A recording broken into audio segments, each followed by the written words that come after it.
Lily was also truly strange. Just now while eating, she kept staring at Rachel, guarding against 100 things, only remembering to guard against men. Never expected to need guarding against women too.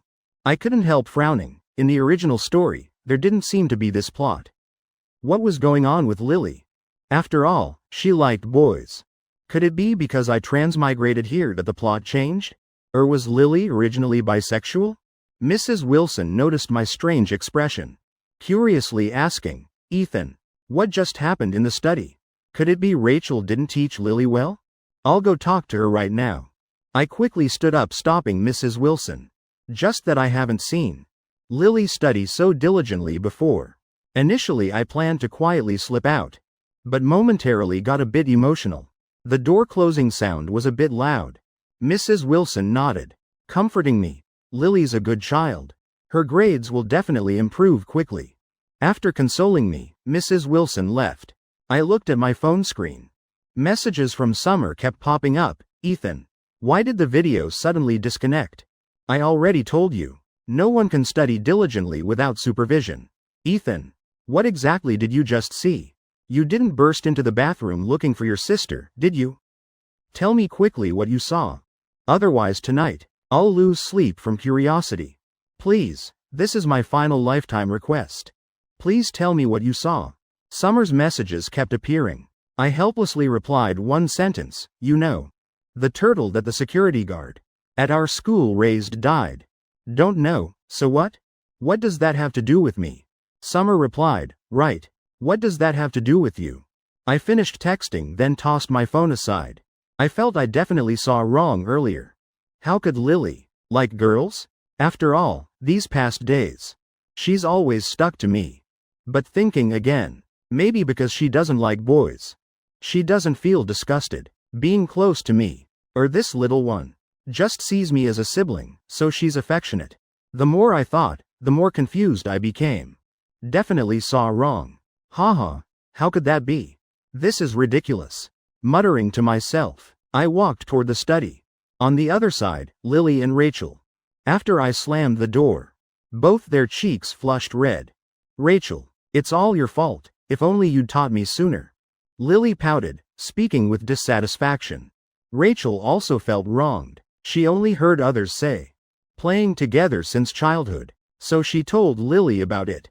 Never expected she'd even ask about techniques.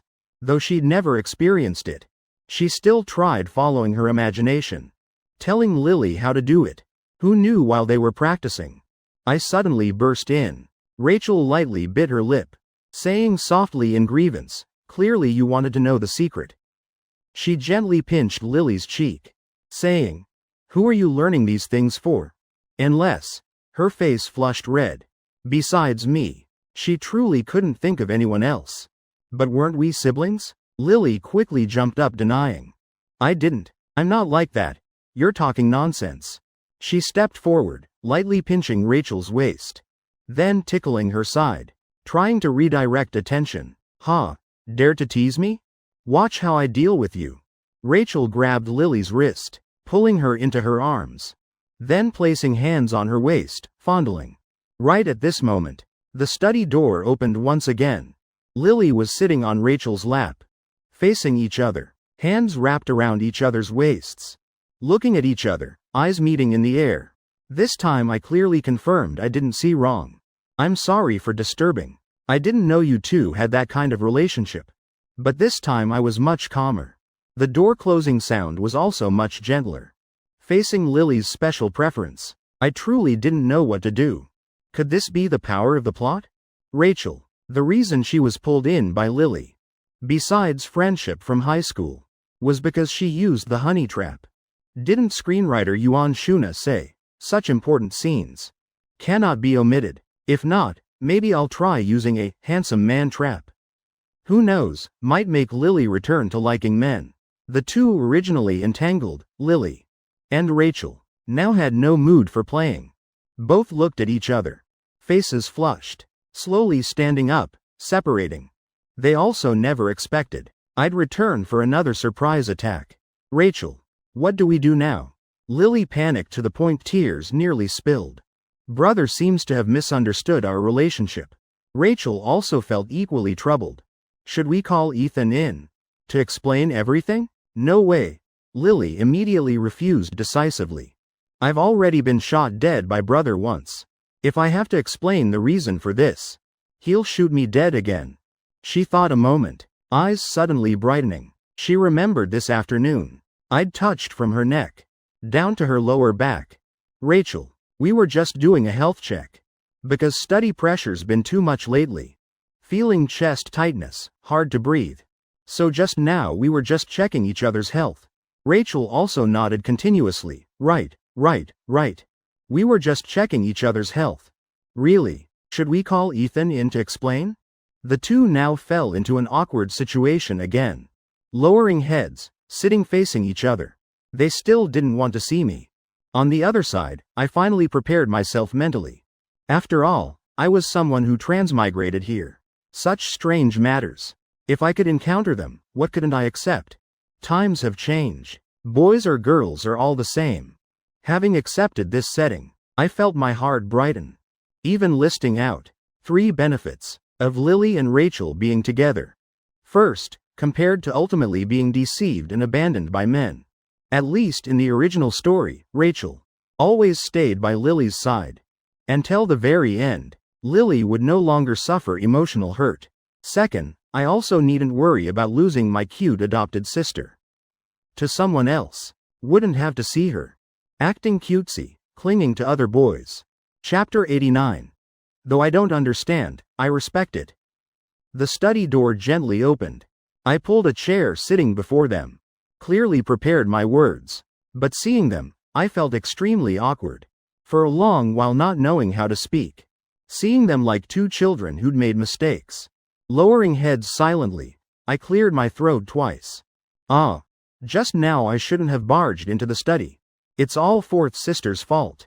She said she didn't believe you 2 were really studying. Actually, you 2 don't need to mind this too much. True love is invincible. I'm not some old-fashioned person. Just hope before college entrance exams. Don't neglect studies because of love. I rubbed my forehead. Right now, why was I starting to care about their studies? Loving someone isn't wrong. Feelings are both vague and unreasonable. Times have changed. Boys or girls are the same, though I don't understand. I still respect your choice. Wish you both happiness. Just finishing. I slapped my forehead twice, asking myself what I just said. Feeling my handsome face, now burning hot enough to fry eggs. Lily and Rachel bowed their heads even lower, heads nearly burying into their chests. Lily's face flushed so red, like about to drip water. She suddenly raised her head, pointing at Rachel, saying first, "It's Rachel." She said study pressure was too much. Chest tightness, hard to breathe. Asked me to check for her. Rachel looked up at Lily shocked. Didn't we just say checking each other? Hearing it now seemed to become just her seducing me. She bit her lip, glancing at Lily, but meeting her pleading eyes, she could only sigh softly. Then going along with her words, "Right, exactly. Just now Lily was helping me check, then accidentally fell. I intended to help her up while checking her body." My mouth twitched. I had a friend who once said, "Many stories start from health checks like this." Now I felt lucky I knocked early. If a bit later, wouldn't I have witnessed an 18+ scene? I was only 17, still a few months until legal age to watch. Exactly, Lily quickly affirmed. "Brother, don't you believe us?" I looked at Lily, then at Rachel. Both their eyes shone with pitiful pleading. I rubbed my forehead again. Now I truly understood why you must knock before entering. That was important. Shouldn't gamble with Summer. A bet with no reward. Gambling truly harms oneself. Just this time I accidentally ruined Lily's good moment. Wonder if she'd hold a grudge. I scratched my head. Anyway, it already happened. At most later, I'd try creating more private opportunities for them. I sighed softly. I sat down beside Rachel, taking her wrist, checking her pulse. Though this might just be an excuse they made up, but health couldn't be taken lightly. Checking the pulse didn't take much time. Feeling Rachel's pulse, I glanced at them with resentful eyes. Rachel's body was completely healthy. She never expected I knew pulse reading. Bewildered, turning to look at Lily. Lily just now suddenly remembered. I knew medicine. She lowered her head, somewhat guilty. I heard you say chest tightness? I asked again. Rachel's face flushed red, only gritting teeth to endure. Maybe study pressure's been a bit much lately. Pressure? Could pulse reading detect that? I raised my head, eyes unconsciously stopping at Rachel's full chest. Sensing my gaze, she quickly covered her chest with hands, whole body leaning back slightly. Was I planning to examine directly? Done for. Why did I agree to Lily's suggestion? But if he really touched me, what then? How should I refuse? But he treats my mother so well. Always thoughtful with me. No. Must refuse. I truly can't do it. But, if later our child took the name Wilson, sounds nice too. In Rachel's head, like a train running wildly. Lily felt unhappy, then squeezing between us. Dissatisfied saying, "What are you looking at? You pervert. Can't bully my Rachel." I could only sigh inwardly. Seems my sister truly thinks I like more developed women. Later if she learns from Rachel, she'll probably lock the door carefully before studying. I withdrew my gaze, turning toward the study desk, saying, Rachel's body has no problems. Probably just clothes don't fit, a bit tight. Hearing me say this, Rachel lowered her head looking at her clothes. Today she wore a loose t-shirt. Absolutely no possibility of being tight. Suddenly she remembered something. The wildly running train in her head immediately braked. Huge amounts of steam, like rising from her head. I checked my watch. Stores still hadn't closed. Come, I'll take you both shopping for some things. Having said this much, to avoid suspicion, Rachel blushed, nodding slightly. The three of us drove to a nearby shop. I stood outside the door, bored kicking pebbles, waiting for the two girls to call me in to pay. When leaving the shop, I discovered shocked. Lily's originally loose outfit suddenly became much tighter. This shop was truly too obvious. Must resolutely boycott such scams. Noticing my gaze, Lily immediately puffed out her chest, even proudly huffing softly. Seems brother indeed still likes bigger chests. Later I must secretly buy more supplements, she thought to herself. After seeing Rachel upstairs, we siblings also returned home. I quickly showered, then starting my professional esports player journey. Lily not only changed to new underwear, but also patted something inside. She lay on the bed, deliberately facing away from the esports room, planning when I came to bed to suddenly hug me from behind, scaring me. But until nearly midnight, I still hadn't left the gaming room. She irritably opened the esports room door, charging straight inside. At that moment I was frustrated, because the fat guy's account lost 5 straight matches. Don't know what to tell him tomorrow. Seeing Lily enter, I felt like seeing a victory goddess. Extremely delighted, quickly calling her over, "Come help me." Lily, unhappy, plopped right down on my lap. She grabbed the keyboard and mouse, starting to control. I planned to sneak off the chair to retreat, when I heard her cold voice ring out, "Don't move." I hesitated, then deciding to wrap my arms around her waist, resting my head on her shoulder. Watching her play. Truly watching others play was more interesting. Feeling my warmth, Lily's cheeks flushed slightly, her body also trembling lightly with each movement. She felt like she'd found a way to grasp brother's weakness. Suddenly I felt something touching my arm wrapped around Lily. What's this? I curiously squeezed lightly, feeling soft and strange. Lily's expression immediately flushed. She clutched her stomach, jumping up and running away. No time left to think. I immediately seized the keyboard and mouse, staring at the screen where the gold team was pressed to the wall. Your Emperor has returned. Chapter 90. Prepared and ready. Early next morning, I woke up very early. Last night after losing that gold match, seeing the rank on screen drop from gold to silver, I suddenly found this game no longer interesting. Don't know when. Lily had crawled into the blanket, curling up into a small adorable ball. Sensing movement beside her, I patted her head, She tilted her head, smiling softly. Good morning, brother. My morning is full of lily flower fragrance, I smiled back. Hearing me say this, Lily's expression immediately flushed red. She said angrily, I don't like Rachel. She froze, then stammering. No, I mean, anyway, not the kind of liking you think. All right. Get up early. Today we must tell the housekeepers to clean and redecorate the house. To welcome General Shaw, I sighed helplessly. Is admitting you like girls that difficult? Anyway, to me this wasn't a big deal. Seeing I still looked unconvinced, Lily suddenly hugged my waist tight, saying, Brother, this still doesn't make you believe? I was sitting on the bed edge, center of gravity unstable. Being hugged by Lily like this, I fell backward onto the bed. I patted her head. Hey, stop fooling around. Get up already, Lily pouted. Seems we've been hugging too much lately. So she didn't know how to prove she truly liked boys. She propped herself up on her hands, eyes unconsciously looking at my lips. Morning light penetrating the thin curtain, spilling into the bright, tidy room. The air faintly carried gentle grass fragrance. Occasionally outside, birds chirped melodiously. She lightly bit her lip, heart starting to beat faster. If I kissed him now, he'd definitely understand my feelings. But what if he hates me? No. Haven't even brushed teeth this morning. But beside brother, more and more other girls appearing.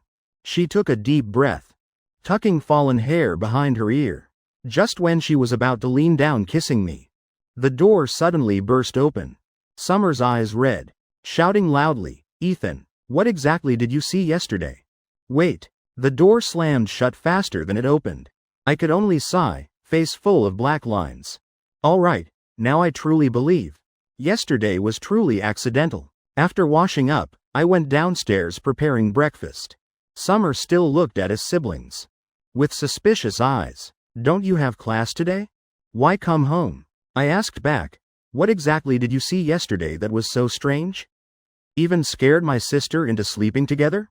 Summer grew more curious. Wasn't it a misunderstanding? I helplessly said, not what you think. Lily nodded slightly, then smiling softly. You saw correctly. Exactly as you thought. I pouted. Now I understood what having a mouth but unable to argue meant. Seeing me teased speechless. Summer originally had matters needing my help. So suppressing curiosity. Speaking up to ask. It's about the video. Promoting Riverside University. Must submit this weekend. My admission slot depends entirely on you. Seeing her clasped hands pleading, I could only sigh. Just as I'm coming home. Let me call Dad. This afternoon Dad will come home. We'll prepare together. Summer looked at me bewildered. What are you saying? I understand individual words, but together I'm lost. You're saying, call who?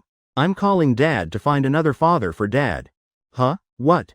Will your dad agree? Or do you want me to share the beating? I snorted coldly, running into the study, taking out Dad Mr. Carter's rare coin collection book, flipping to the old $50 bill with printed images of 4 famous generals from the founding era.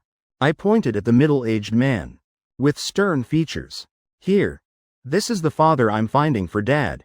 Summer gaped. The person in the picture, still alive? She frowned thinking. Seems Grandpa used to be a soldier under this general. She pulled me to the storage room. On a display cabinet, still preserved relics Grandpa left behind, including a commemorative badge representing their military unit insignia. I remembered in the original story. Dad, Mr. Carter, greatly respected old General Shaw. Never expected they had such a connection. Leaving the storage room, my mood suddenly grew heavy, silently lamenting how hard one current peaceful life was. I composed myself, then calling all remaining housekeepers home. Everyone, quickly clean the rooms and garden. Mr. Zhao, please help me check. Can we use the theme, remembering bitterness, recalling sweetness? Make a meal in that style. You understand, remembering bitterness, recalling sweetness, right? Don't make it too delicious. Summer, tonight help me edit the video old Carter filmed before. Remember to include many scenes of him hitting me. Also, remember to contact Mom and Dad. Tell them to come home early. Hearing me say this, Summer's eyes brightened. She immediately knew I'd thought of something interesting. Brother, what about me? Today I don't want to go to school either. I also want to stay home welcoming General Shah. Lily just finished speaking. I immediately said, go find some old revolutionary songs. Play them on loop in the living room. Plus those black and white films from that era. Show them on the living room TV for atmosphere. Lily nodded seriously. Leave it to me. Seeing everyone had started working, I drove to the Carter's wedding planning shop, having them prepare some balloons, then delivering them to our villa, with special ability support. In just 3 hours, the villa entrance had finished hanging welcome banners, and was full of decorative balloons. All preparations were complete.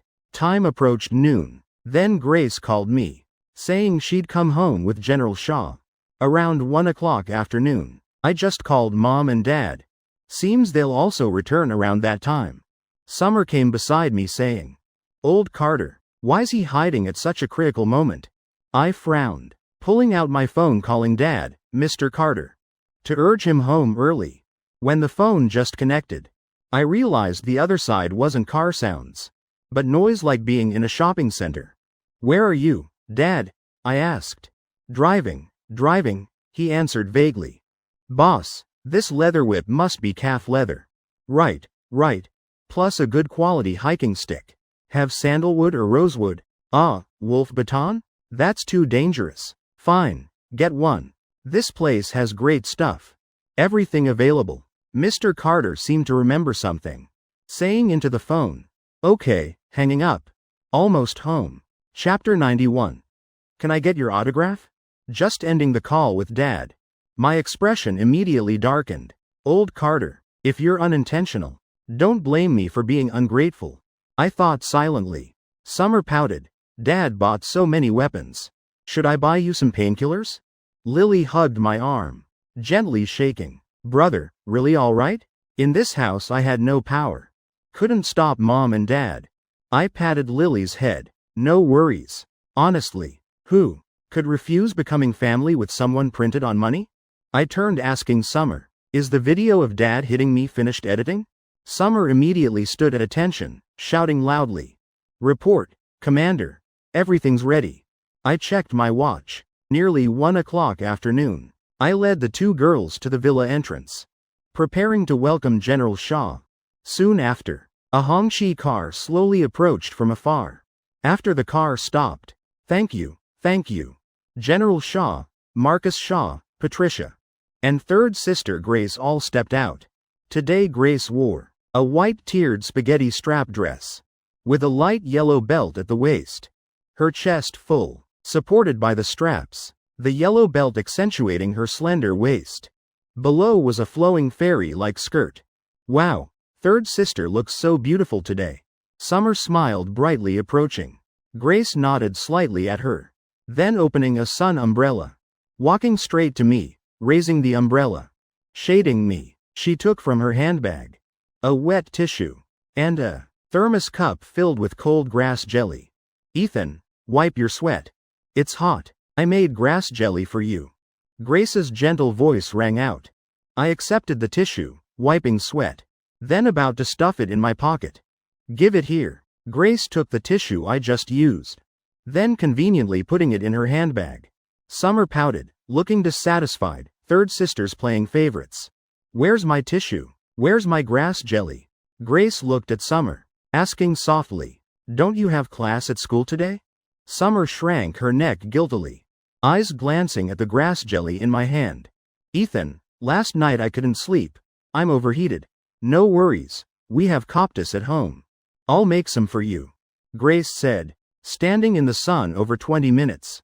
I was indeed thirsty, opening the thermos lid, tilting my head back drinking in one gulp.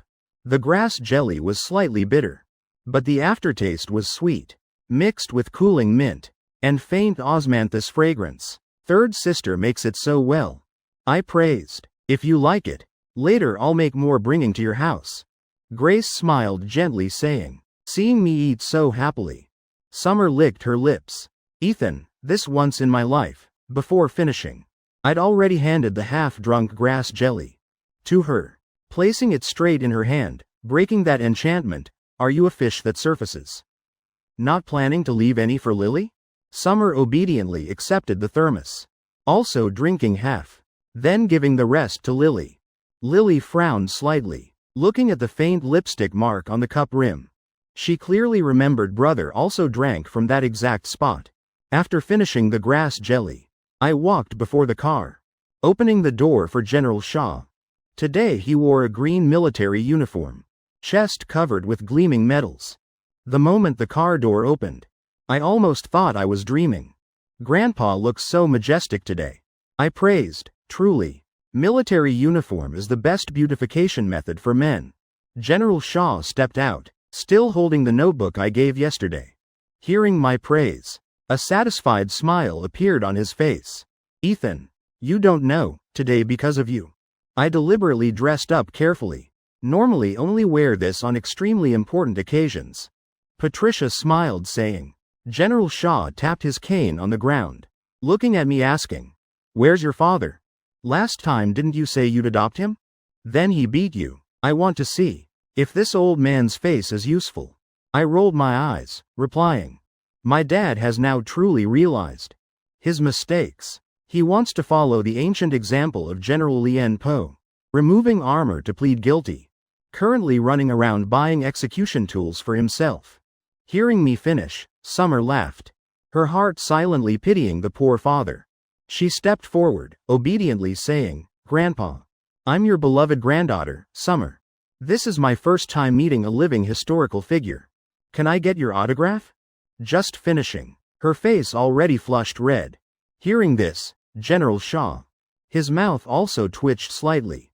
On the way, Grace had briefly introduced each family member. He immediately understood. This girl before him was the defective product of the Carter's family education. He nodded slightly, greeting Summer. Then smiling, well now, this old man has stood in the sun enough. Let's go inside. I spoke up. Right, it's very hot outside. Lily also peeped out from behind me. Hello, General Shaw. Ms. Patricia, Uncle Marcus.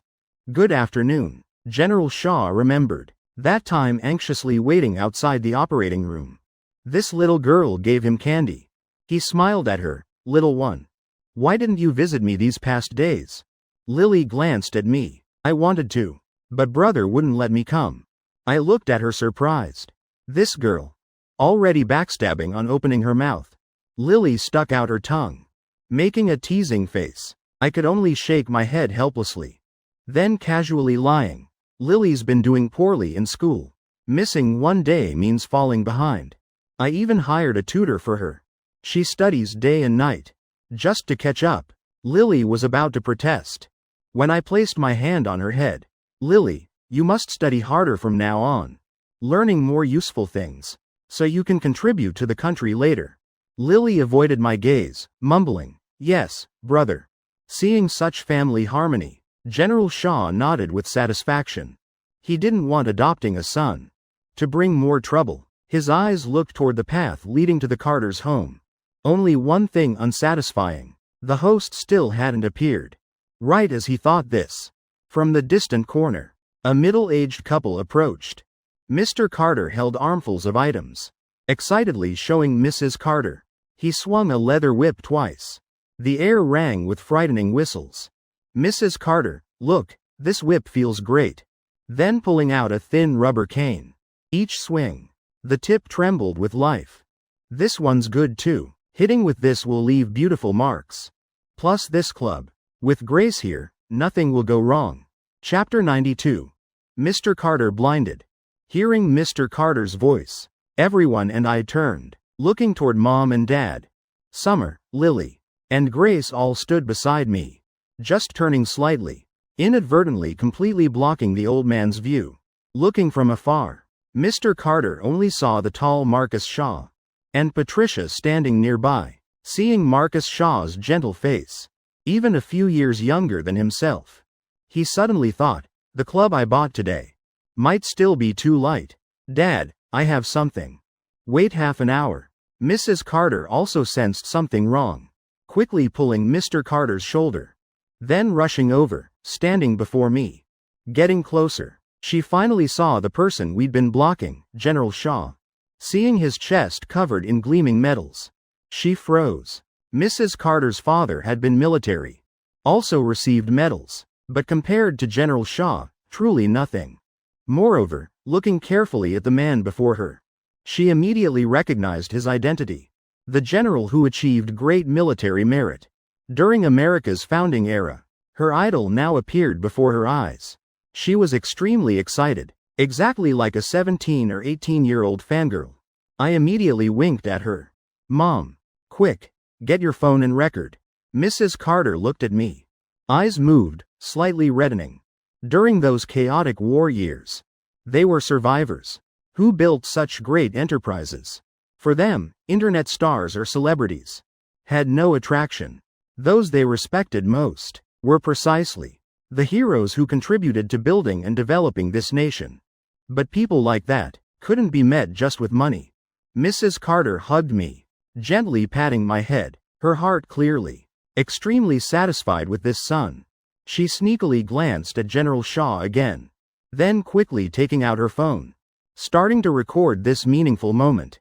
Seeing the cameraman ready, I smiled broadly. "Dad, why standing there dumbly? Our honored guest arrived." "Dad won't invite them inside for a tour? I taught you yesterday." Mr. Carter's mouth twitched, thinking silently. This son is truly beyond saving. Reversed order. Truly outrageous, especially when he just saw Mrs. Carter's excited expression. Long time since he'd seen her so moved. He glanced at Marcus Shaw again. This guy only had height advantage. Mr. Carter's expression darkened. A terrible thought flashed. Could my son be introducing a rival to my wife? Old Carter, why still standing there?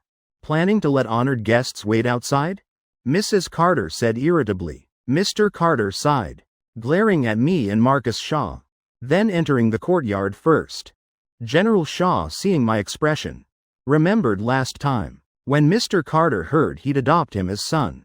Then beat me. Definitely today I was plotting something. So he was also interested. Cooperating with me and everyone. Avoiding Mr. Carter's line of sight. Marcus Shaw, seeing this, immediately understood the situation. Turned out not only he was tricked by me, even my dad got played. His heart suddenly felt much better. Even stepping forward several steps. Standing between Mr. Carter's view and General Shaw. Entering the villa courtyard. A red carpet stretched from the gate to the house entrance. Heard you disagreed about this adoption matter. Even beat Ethan? Marcus Shaw opened first. Mr. Carter holding armfuls of weapons. Glaring at Marcus Shaw. Now he only hoped to quickly finish receiving guests, then send them all home, so he'd have time to give me a truly memorable, loving education. He snorted coldly. HMPH, how can I adopt an enemy as father? Anyway, I'm Riverside's richest person. How many people wish to be my son? Now someone wants to be my father? Truly shameless. I'll say this clearly. Today, even if hit by a car or jumping from the roof, I'll absolutely never accept another father.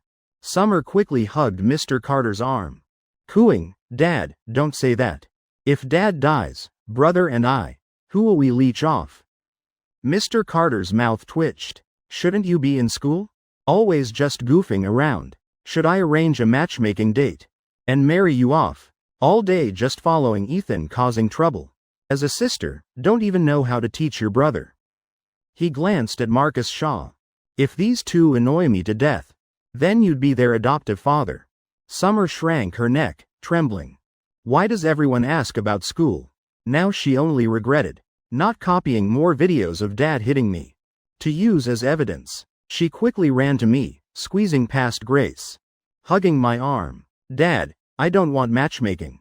I want to stay with Ethan forever."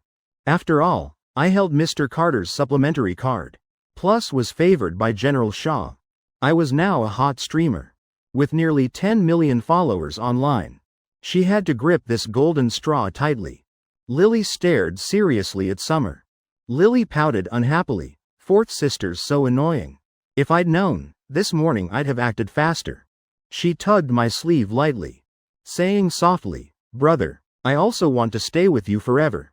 Grace interjected, dissatisfied, all grown up.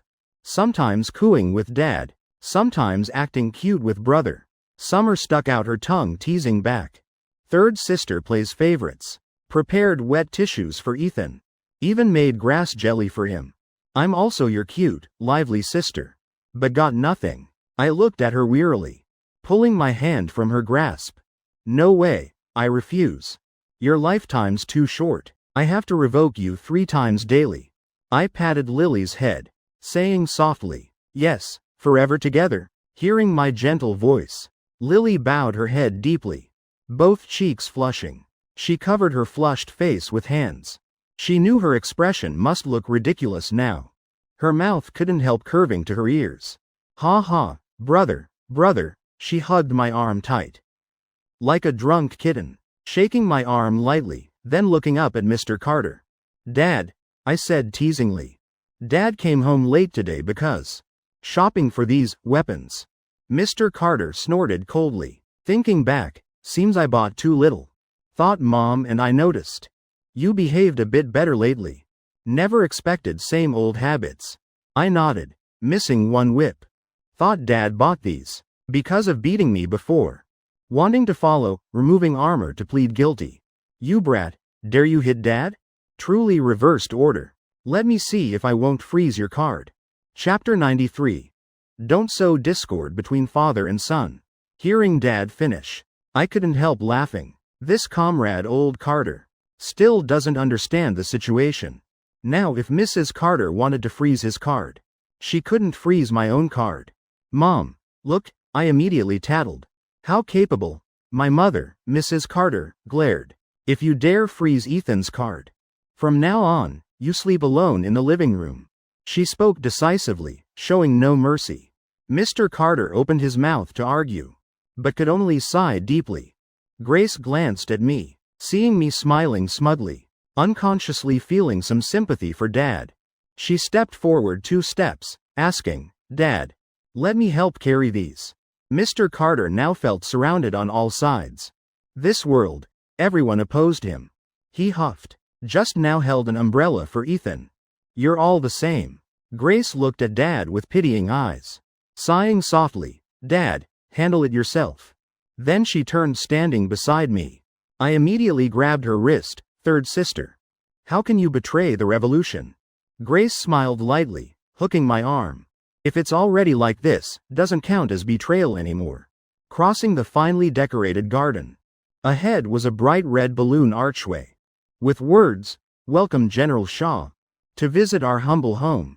2 strings of military green balloons, tied diagonally from the villa roof down to the archway. From inside the house echoed sounds of lively revolutionary songs. General Shaw, seeing the welcome balloon display, hearing the singing inside, knew immediately this was my preparation for him. He nodded slightly. The more he looked at me, the more satisfied. Mr. Carter read the words on the banner, suddenly feeling confused. General Shaw's name, he knew very well. After all, his father had once been a soldier under General Shaw. When young, he often heard father tell about those military days, especially mentioning General Shaw. His father's eyes always shone with respect. Thus influenced, he became extremely admiring of this old general. Years ago during National Day, he personally went to the capital, just to glimpse his idol once. He looked carefully at Marcus Shaw again, suspiciously asking, How old are you? Already promoted to grandfather? Marcus Shaw shook his head helplessly, thinking Mr. Carter was truly naive. Never expected he'd mistake me for my father. No wonder Ethan spins him like a top. But, Ethan, when did you manage to get the old man involved? Making me nervous too. I sighed softly, not knowing in Dad's eyes what IQ he thinks I have. Marcus Shaw was barely 40. Yet he thought I'd call him Grandpa. Come on Dad, stop standing there. Let's go inside. Hearing this, Mr. Carter seemed to wake. Right, let's go inside. He pushed the door, entering first, standing inside waiting for everyone. Everyone surrounded General Shaw. When entering, Mr. Carter completely failed to notice an extra person in the crowd. Now he only thought of one thing. Must quickly shut the door. So later I couldn't escape. While surrounded by everyone, I quickly escaped. After entering, I called everyone to the dining table. On the table sat only a small plate of rice, a few wild vegetable stems, plus some barley flour cooked into thin porridge, and half a frozen potato. The rice was slightly yellow, emitting the smell of aged grain. The porridge was so thin, no different from plain water, not mentioning appearance or taste. Just this amount of food alone. Even one person couldn't eat their fill, let alone 9 people currently in the living room. My mother, Mrs. Carter, seeing the food on the table, couldn't help frowning. She turned toward the kitchen calling Chef Zhao. Today didn't Ethan tell you? We have honored guests for dinner. How can we eat with so little food? Quick, prepare another proper meal. My dad, Mr. Carter, after locking the door, seeing everyone hadn't sat down, not smelling any food, he looked toward the dining table surprised. Seeing what was on the table, he raised his eyebrows slightly, face full of excitement. No need to remake, no need. Now our lives are good. But can't forget those difficult days. Come, come, come. You too, sit down and eat, this is all for you. He looked up, about to call Marcus Shaw to sit and eat. Finally he saw that person. Standing at the front of the crowd, General Shaw. General Shaw leaned both hands on the table, looking at the food, his whole body trembling slightly, eyes reddening. If back then we could have eaten a meal like this, don't know how many comrades could have held on, he said softly, seeing the man in green military uniform before him, chest covered with medals. My dad, Mr. Carter, gaped in shock, hearing clanging sounds. The weapons in his hands all fell to the living room floor. His eyes looked at me, in extreme shock mixed with excitement. This is who you found to be my father? I frowned slightly, sighing. Dad, I know you don't want to. You just said even if you die, you won't adopt an enemy as father. I still count on you to learn elderly care. Then forget this adoption. Dad, what nonsense. I didn't say that. My dad quickly denied. You mischievous brat. Don't sow discord between me and Dad. He rushed forward quickly, pushing through to General Shaw, shoving me aside, even wiping his hands on himself several times, helping the old gentleman sit in the main seat. Chef Zhao, quick, quick, quick, quick, prepare another proper meal. How did I usually teach you? No matter who, regardless of status or position, anyone entering our home must be properly hosted. Also, bring that Moutai I've saved 30 years from my room. He stood up walking behind General Shaw, lightly massaging his shoulders, then asking, Dad, do you smoke? Seeing General Shaw shake his head, he said again, don't smoke? Well, you can learn. He suddenly paused, changing topics. Dad, how did you meet my son? General Shaw frowned thinking. The more he heard, the stranger this question seemed. 3 sentences killed the atmosphere thrice. My dad helplessly looked at me for help. Right then I was holding Mom's phone, projecting the video of Dad just entering onto the TV screen before the dining table. I'd even roughly edited it, on screen looping Dad's words. Today even if hit by a car, or jumping from the roof, I'll absolutely never accept another father. Chapter 94. Those who know the times are wise. Watching the video loop on screen, my dad's mouth twitched. He glared at me angrily. Is this my biological son? How dare you expose me at the dinner table? Dad, look, is that person on screen you? I prefer Dad's arrogant manner from before. I smiled saying. My dad forced a smile. Indeed. Things change. Ethan. Today Dad will teach you an important principle. In America we have an old saying, those who know the times are wise. Before General Shaw's great achievements, our accomplishments mean nothing. Before the old general, how dare I be arrogant? I'll forever remain a humble student. I nodded slightly, acting as if I understood. I looked at General Shaw, asking, Grandpa Shaw, before you told me that year you were captured by enemies, right? Mentioning those old days, General Shaw's eyes showed reminiscence. That's right. Then the enemy used all sorts of cruel torture. But I gritted my teeth and endured. Tortured for 3 days straight. Yet never uttered a word. I raised my eyebrows asking, "Did they tell you some old American sayings to persuade you?" Mentioning this, General Shaw slapped his thigh. Right. Their favorite saying was this old American saying, "Those who know the times are wise." General Shaw's voice gradually lowered. Just finishing. The atmosphere immediately fell into awkward silence. I picked my ear looking at Dad. "Mr. Carter. Just now what did Dad want to call me?" Seems I didn't hear clearly.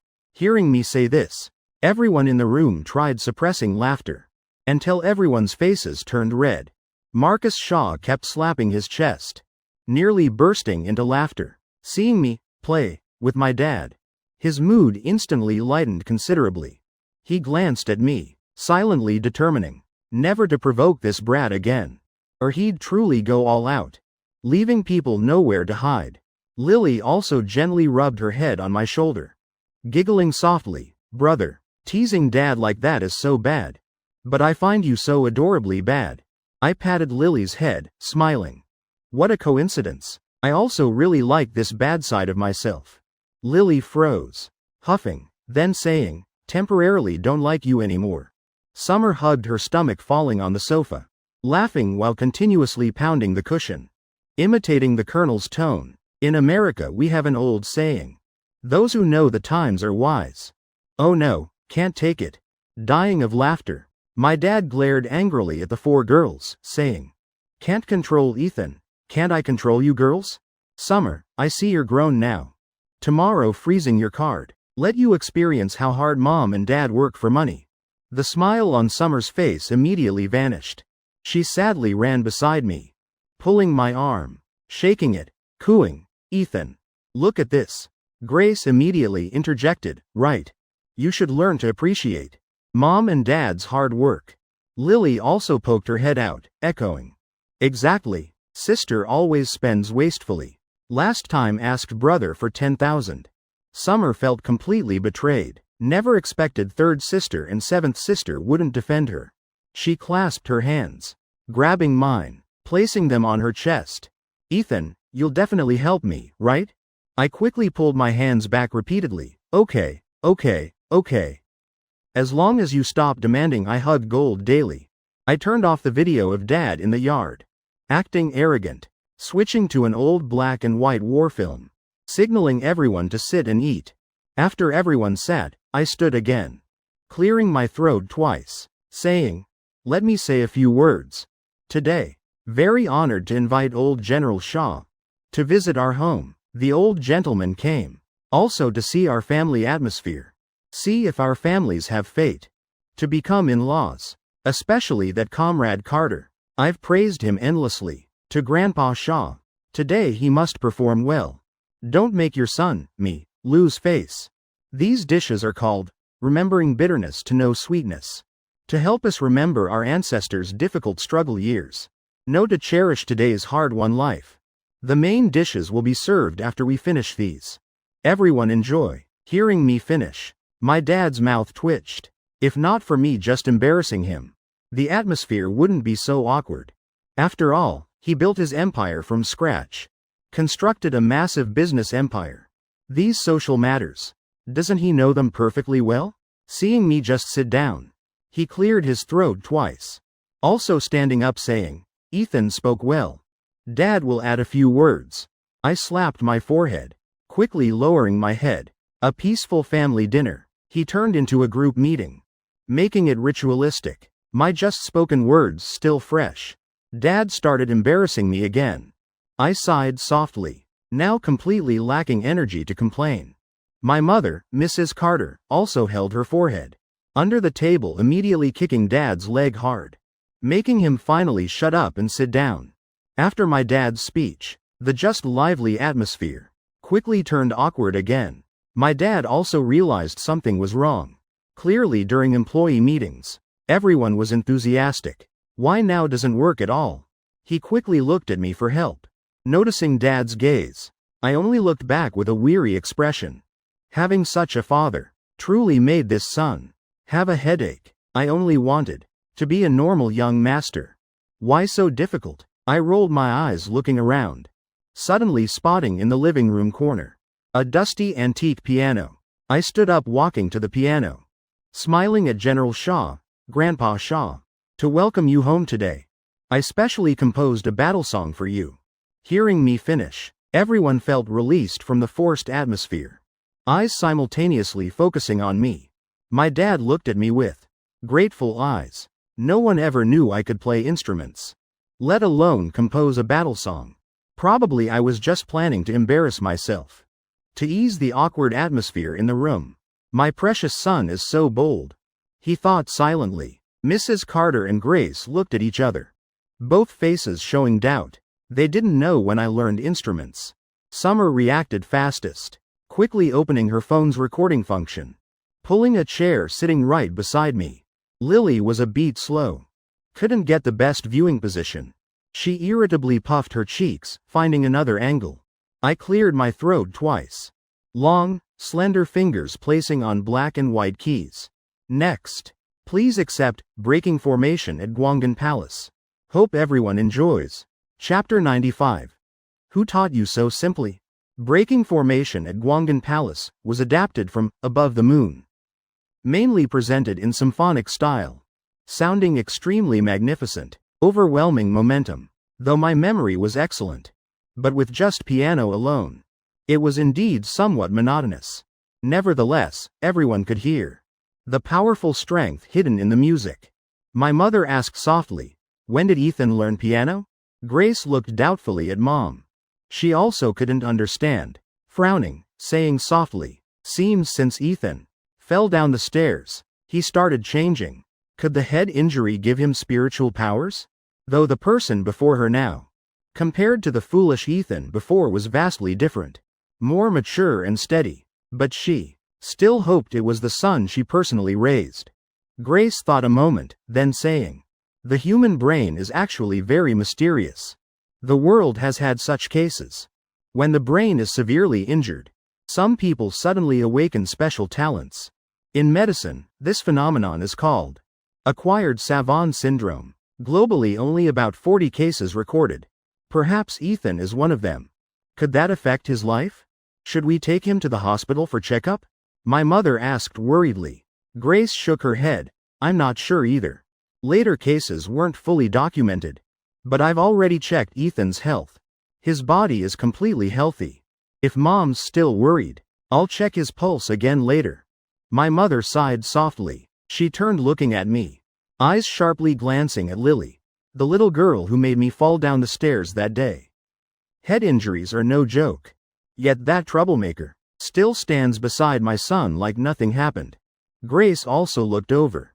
Her eyes fell on me bathed in sunlight. She suddenly remembered, if I truly could play instruments, then that account with nearly 10 million followers online, Ethan of Ethan Corp, was precisely me. No wonder every time watching that person's clips, she felt strangely familiar. So that's it. Marcus Shaw suddenly stood up, walking beside General Shaw, whispering a few words in his ear. General Shaw looked at me, then at my dad, nodding slightly. Right then, the music entered its climax. The TV screen suddenly changed scenes, showing the video of me getting beaten, combined with the magnificent music. The scene of Dad hitting me looked even more intense. Grandpa Shaw raised his eyebrows momentarily, couldn't distinguish if I did this intentionally or just an accident. Now he understood why, upon arriving home, this grandson caused such a scene. Turned out there was a reason. Right after, the footage switched to Summer's edited video, all scenes of me getting beaten compiled into a continuous series. Seeing those images flashing on screen, everyone simultaneously lowered their heads, quietly eating the rice on the table. My dad's face flushed red, initially just slightly embarrassed, now embarrassed enough to want to burrow underground. He wished he could use his toes to dig into the ground, making a 3-bedroom apartment, then hide inside forever. When the music ended, I looked at the awkward atmosphere around the table, scratching my head, asking Grandpa Shaw, "Did I play badly?" General Shaw's mouth twitched, turning to say, "Not bad at all. Combined with that video of your dad beating you, The more I watch, the more climactic. While he still didn't understand what was happening, Grace gently tugged his sleeve. He looked in the direction she pointed and saw the video Summer edited. Must admit, this girl who escaped family education had true talent for video editing. Her editing skills reached divine level. Ordinary people couldn't do it. She captured my dad's hand-raising moment from security footage, then taking a screenshot. Afterward, continuing to capture Dad hitting my bottom, then screenshotting again, combining the two images, copy and paste continuously. The result was creating a complete video of me getting beaten, especially when Dad hit me then. I still hadn't learned the thick skin tough flesh skill, so when getting hit, my facial expressions were somewhat distorted. Summer worried people couldn't see clearly. She even thoughtfully added a big head effect for me. The result was the entire video made me look extremely ridiculous. I turned off the TV, bowing my head, sitting back at the table saying, "Mom, Dad, I think we should freeze fourth sister's card. Right now the most important thing is for her to focus on studying well." I sighed helplessly. I let Summer edit the video of me getting beaten. To embarrass my dad once. Who knew it'd backfire on myself? Plus that damned big head effect. I felt even more embarrassed than Dad. My dad sighed deeply, saying, "Mom, later remember to sign her up for extra classes." Watching this video, he knew for certain Summer edited it, though I just made some sarcastic remarks. A bit embarrassing, sure, but at least eased the atmosphere. While Summer's edited video only brought deadly awkwardness. Summer bowed her head, heart full of guilt. Her eyes looking at me full of remorse. She never expected the editing would turn out like this. General Shaw raised his head, glancing around the room.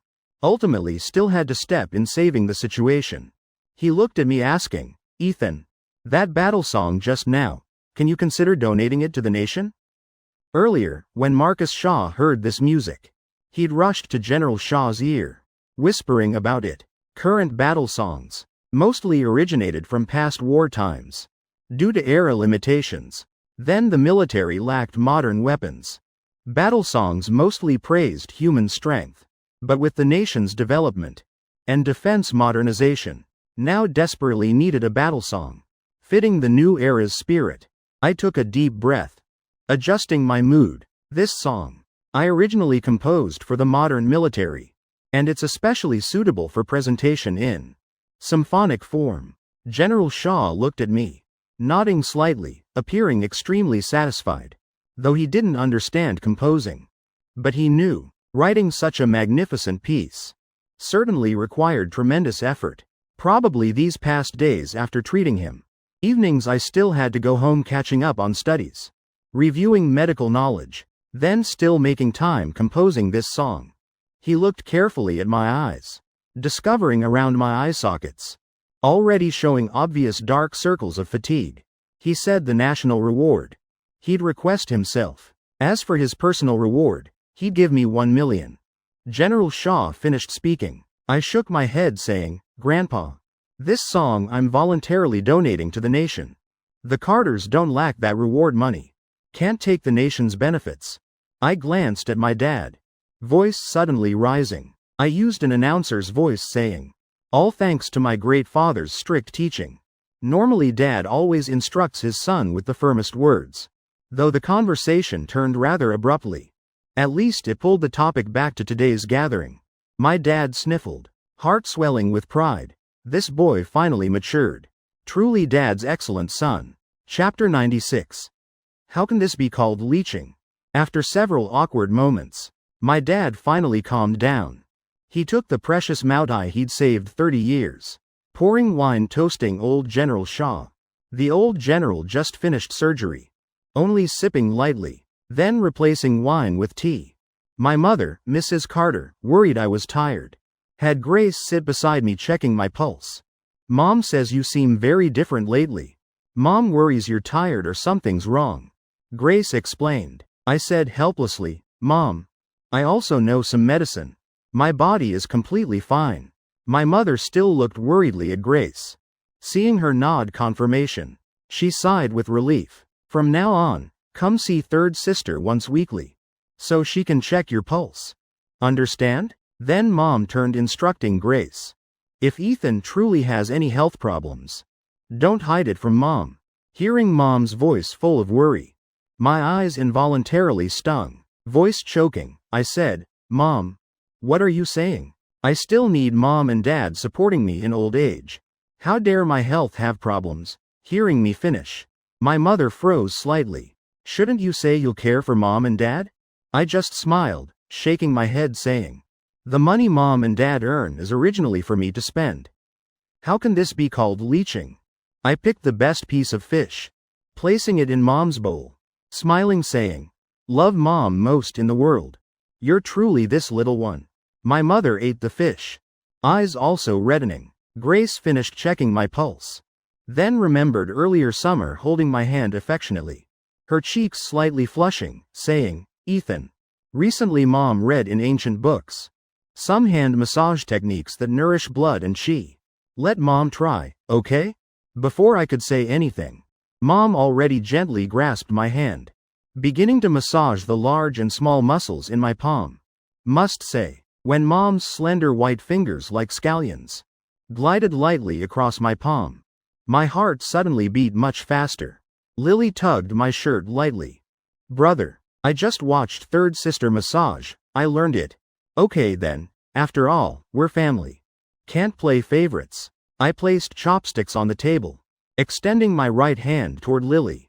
Half a minute later, I suddenly felt something was wrong. Tilting my head looking at Grace, puzzled. Grace also tilted her head back, eyes carrying the same confusion as mine. I withdrew my gaze. If Grace wasn't wrong, then Lily certainly wasn't wrong either. Yet just because sisters held my hands massaging, my heart beat wildly. Definitely I was wrong. Probably just held the wrong position. However, Lily's hands were softer and smaller, while Grace's were slender, warmer. Both hands held felt truly soft. Feeling the gentle force from my hands transmitting, both simultaneously bowed their heads, faces slightly flushing. Summer worried, eating the last lunch uneasily. She knew after today, the Carters would have no place for her. Her eyes darted everywhere, wanting to find a way to turn the situation. Finally her gaze stopped on me. Seeing the atmosphere among the three a bit strange, Summer carried her bowl and chopsticks, walking around behind me, two white arms like lotus stems threading through my neck. She said softly, Ethan, what do you want to eat? I'll feed you. Electrical currents spreading through my head made me dizzy. I quickly withdrew my hands saying, I can eat myself. Summer moved quickly, grabbing a grape from the table, stuffing it straight into my mouth. She tilted her head confirming I'd swallowed. Then cooing, Ethan, I don't want extra classes. This lifetime I'm only asking you one thing. Please tell Dad for me. Since you already ate my grape, help me this once. I rubbed my forehead, face burning hot. Summer truly underestimated her own influence. When she pressed close cooing like that, I completely forgot how to write, refuse. Head only contained, okay, I agree. Fine. I'll tell Dad to stop wasting money. I sighed helplessly. Summer immediately giggled. Love Ethan most. Then the meal continued. Everyone at the table nearly finished eating. I looked at General Shaw, asking, Grandpa Shaw, have you thought it through? Though my dad's a bit unpredictable, his respect for you is genuine. I also hope our two families can become in-laws.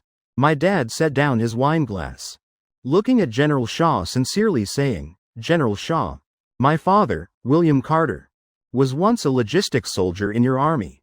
Just a small cook. That year crossing the snowy mountains, my father nearly died in the snow. You shared half a pepper with him, saving my father's life. My dad took a deep breath, then kneeling down before General Shaw, saying emotionally, if any of the other three generals came, I'd absolutely never consider adoption. I respect them equally. But with you, besides respect, I feel kinship. Seeing how you treated my family today, I'm even more certain that back then, my father chose the right path. He wiped his reddened eyes, tears continuously falling. My mother quickly rushed over, kneeling beside my dad, taking tissues wiping his tears. Hearing my dad's words, General Shah's eyes also reddened.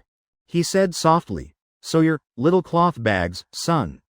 William Carter. Back then he often carried a worn cloth bag on his back, containing all his belongings. So everyone in the army called him by that nickname. General Shah quickly helped my dad stand, looking carefully, then laughing heartily, "Excellent. Truly William Carter's good son." Grown to this extent. That year crossing the snowy mountains was our army's most difficult period. 6 days and nights of forced march, having to cross 5 mountains averaging over 3,500 meters. Throughout that journey, all logistics and cooking soldiers, except little cloth bag, none survived. Those young soldiers couldn't light fires, had to tear cotton from coats to burn. Nothing to eat, they just grabbed snow putting it in their mouths. Then one by one they fell. General Shah choked recounting. He took a deep breath, trying to compose himself. Little cloth bag, back then, was the youngest in the cooking squad. When I found him, his lips were already purple. My dad kept wiping tears, too moved to speak. Dad cried until speechless. He recounted that year General Shah took off his coat for him, also stuffing half a pepper in his mouth. Thanks to that, he survived returning. General Shah sniffled, voice hoarse. I should have recognized sooner. I wronged him, didn't I? Chapter 97. Dad. Why did Dad buy these things? Hearing the conversation between them, I felt my heart heavy. If standing in the present looking at the past, we all know clearly, they'd ultimately win victory. But if standing in that era, then any enemy, were all much stronger than their army. Don't know how much courage and faith they relied on to fearlessly fight to the end. I stepped forward, saying softly to General Shah, "Sir, today's prosperous era is what they once hoped for. You have no fault toward them." General Shah took a deep breath, composing his emotions, then saying softly, "Prosperous times indeed. Finally peace has come." I suddenly remembered something, saying, "Sir, I have another song wanting you to hear." General Shah frowned slightly. In this mood, didn't know if any song could touch his heart anymore. But since I actively suggested, he still nodded gently. I helped him sit beside the piano, signaling to Lily to hold the phone recording a video. My fingers placed on the black and white keys. As melodious music rang out, I sang softly, "Those distant mountains calling us." Blood spilled thousands of times on mountainsides, grasping the warship like trumpet players charging. After that victorious battle returning, no longer seeing hometown trains passing, only peaceful songs echoing forever. When the song ended, General Shah patted my shoulder lightly, sighing deeply, his voice carrying some melancholy. After each battle, how many comrades never returned? I stood up, taking back the phone from Lily. On screen was the video of me and Grandpa Shah sitting chatting intimately. In my head immediately composing narration. Congratulations on receiving a protective talisman. Using this talisman avoids 99% of troubles and stray bullets. Increases communication efficiency with superiors by 100%. Under the name of sharing video, I created a group chat for everyone at the party. Then adding everyone, carefully renaming the group, Loving Family. I looked at Dad currently drunk, thinking silently, "Dad, I can only help you this much." Right when I was about to post the video, on screen suddenly appeared a small gray line. Comrade Old Carter changed name to Mr. Carter. I helplessly rubbed my forehead, quietly changing the group name back, turning to ask General Shah, "Sir, after all, you saved my grandfather's life. So the Carters exist today. Then I cured your illness. Consider this closing a circle of fate. Between our families truly is special destiny. So we can sit together like this. Though father and son are a bit useless. But it's buy one get one free. Don't demand too much from the gift." My dad's eyes widened looking at me. So I'm just a free gift. But he still knelt down, sincerely saying, "General Shah, I want to care for you until the end." I poured a cup of tea, handing it to my dad. My dad bowed his head, respectfully raising that teacup. Every gaze in the room focused entirely on General Shah. just waiting to see his decision. General Shaw sat upright in his chair, both hands leaning on his cane.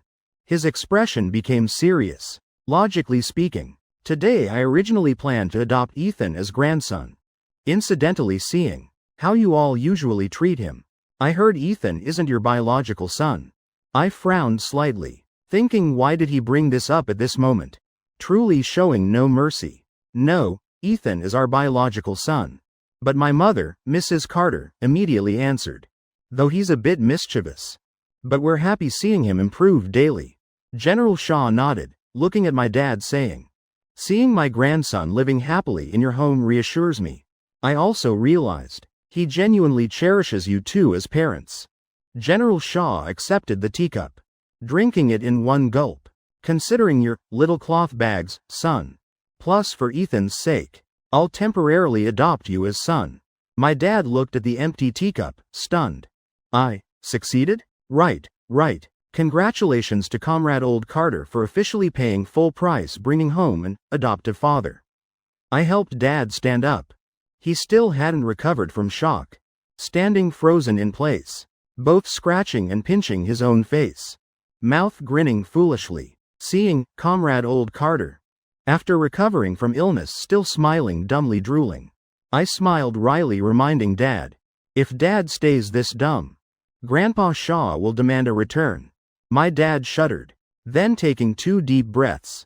My dad quickly regained his usual calm, clear-headed demeanor, beginning to pour tea and water, serving Grandpa Shaw, occasionally turning to chat with Marcus Shaw and Patricia, getting acquainted to become closer.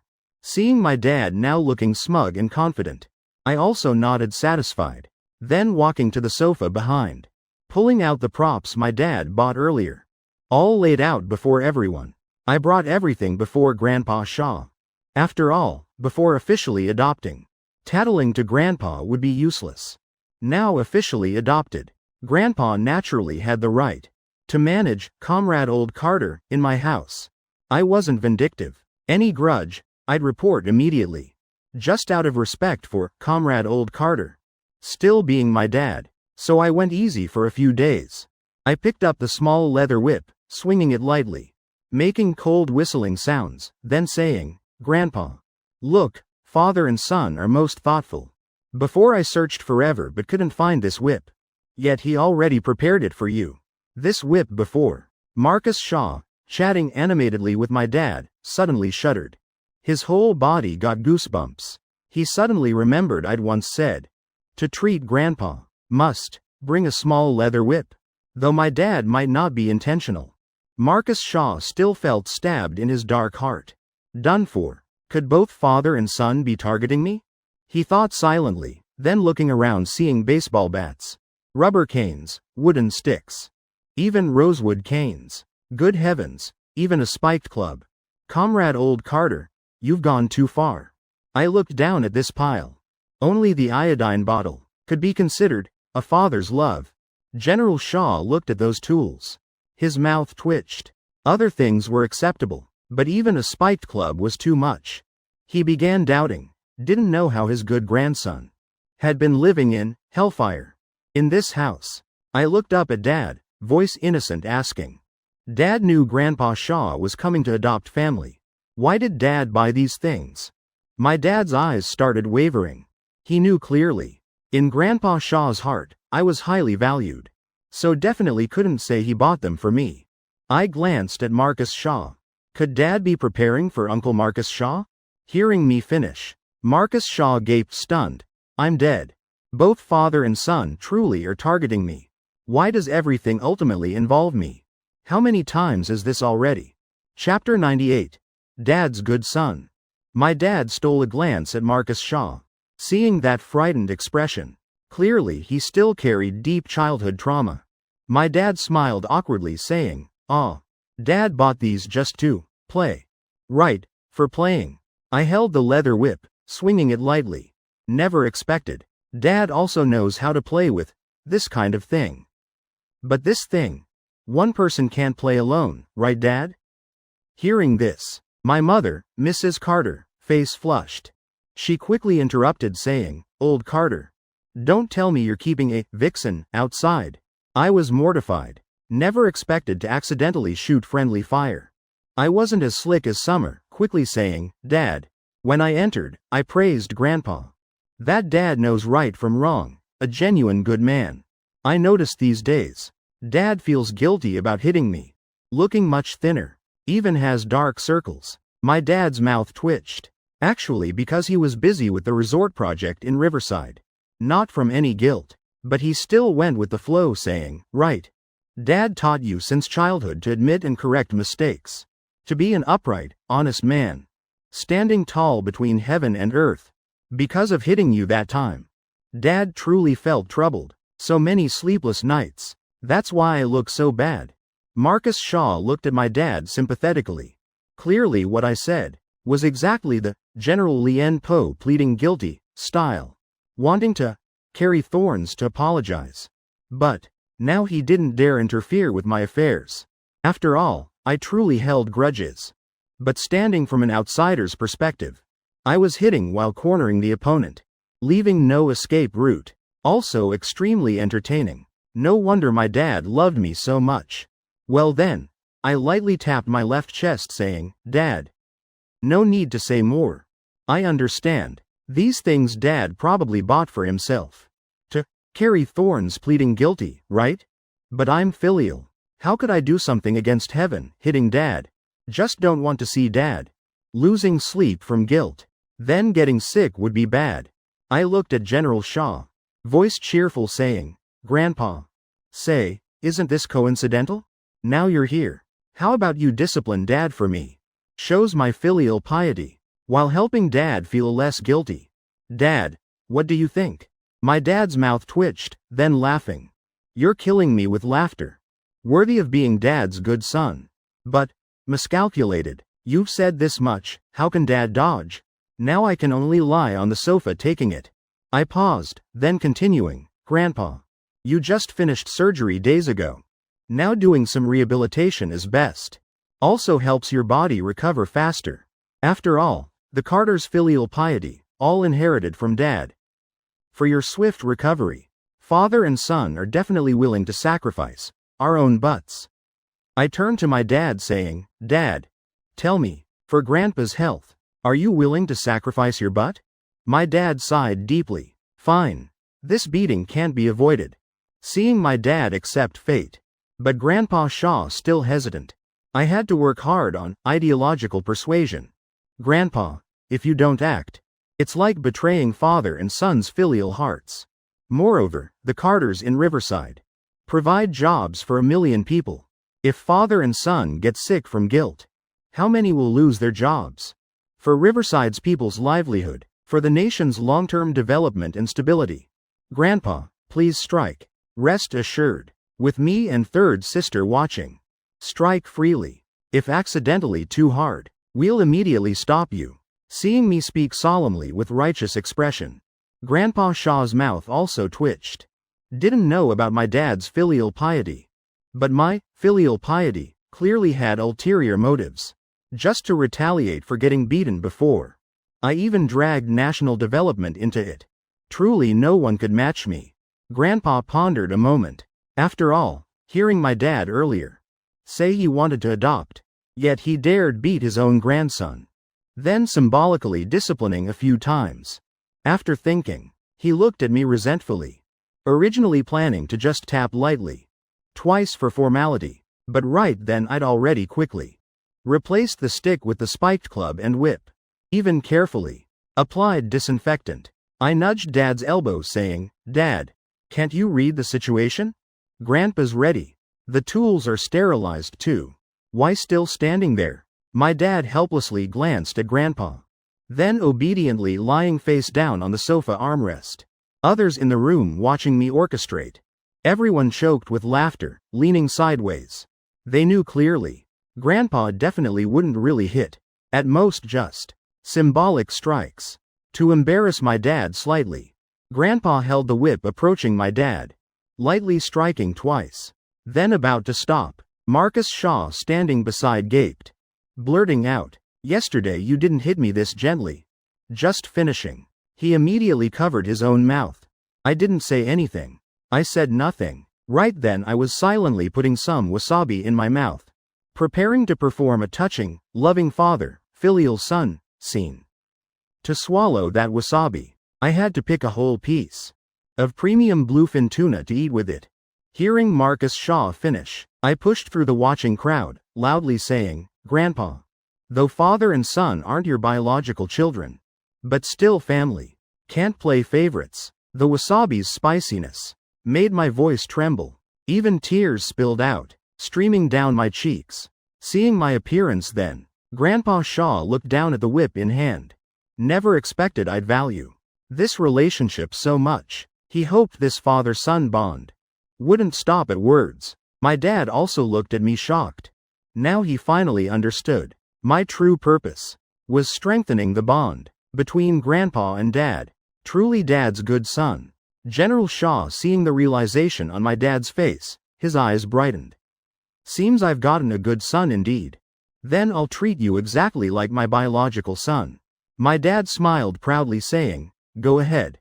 Strike. We're all family. If I'm wrong, strike, scold me.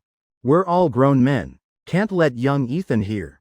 Keep worrying about adult matters." Chapter 99.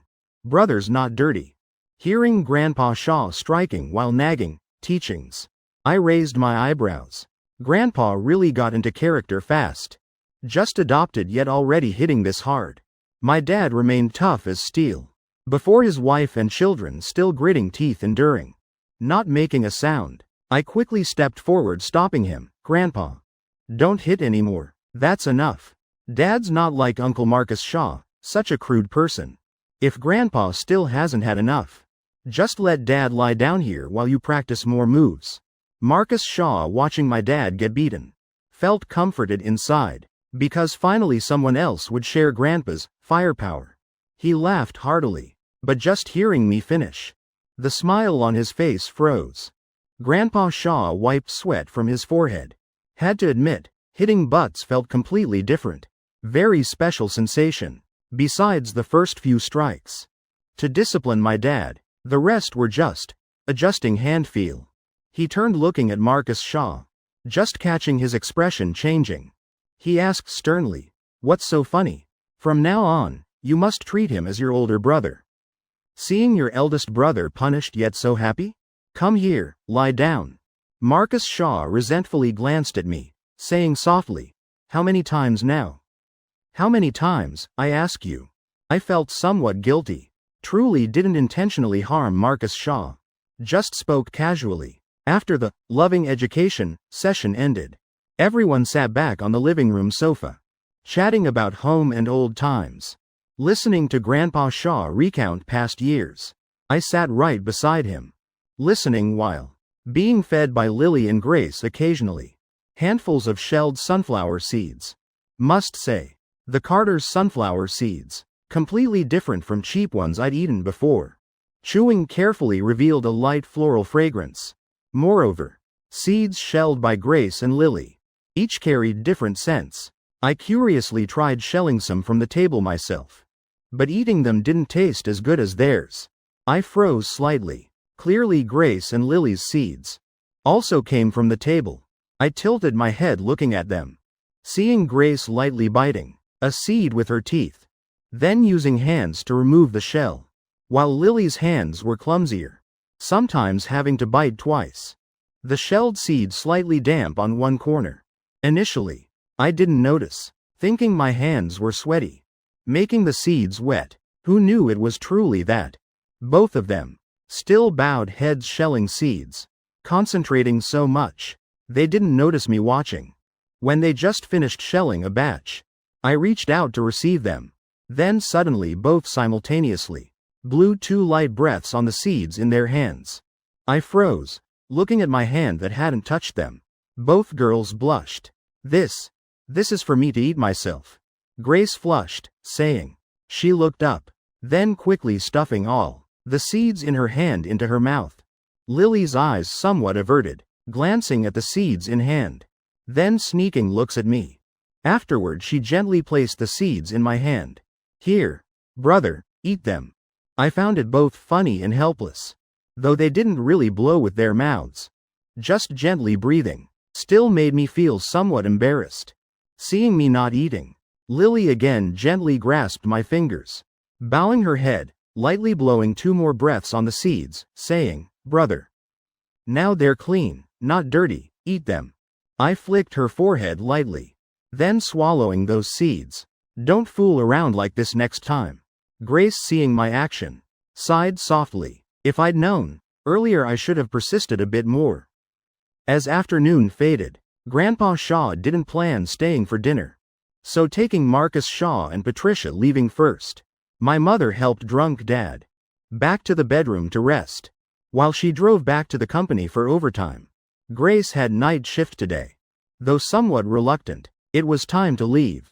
"Ethan, remember to listen to Mom," she instructed me. I recalled her telling me to come for health checkups weekly. I frowned, saying, "Check what? Can I skip it? I'm a doctor. I know my own health condition." Grace huffed lightly, saying, "If you don't come, I'll announce in the group chat. You have an awkward illness. So you're afraid of my examination." My mouth twitched, raising both hands, surrendering. Fine. I'll definitely arrive on time. If she announces in the group that I have an awkward illness, where would my face be? Seeing me surrender, Grace blushed, suddenly burrowing into my arms, gently nuzzling my chest, saying softly, "Next time if you're coming, tell me an hour ahead. I'll prepare delicious food for you." I patted her back lightly. "Then next time I'll give advance notice.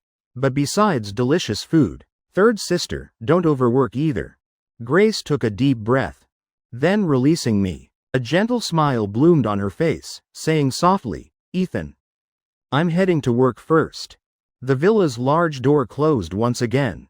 After seeing Grace off, the once lively room suddenly became quiet. I suddenly felt somewhat empty inside.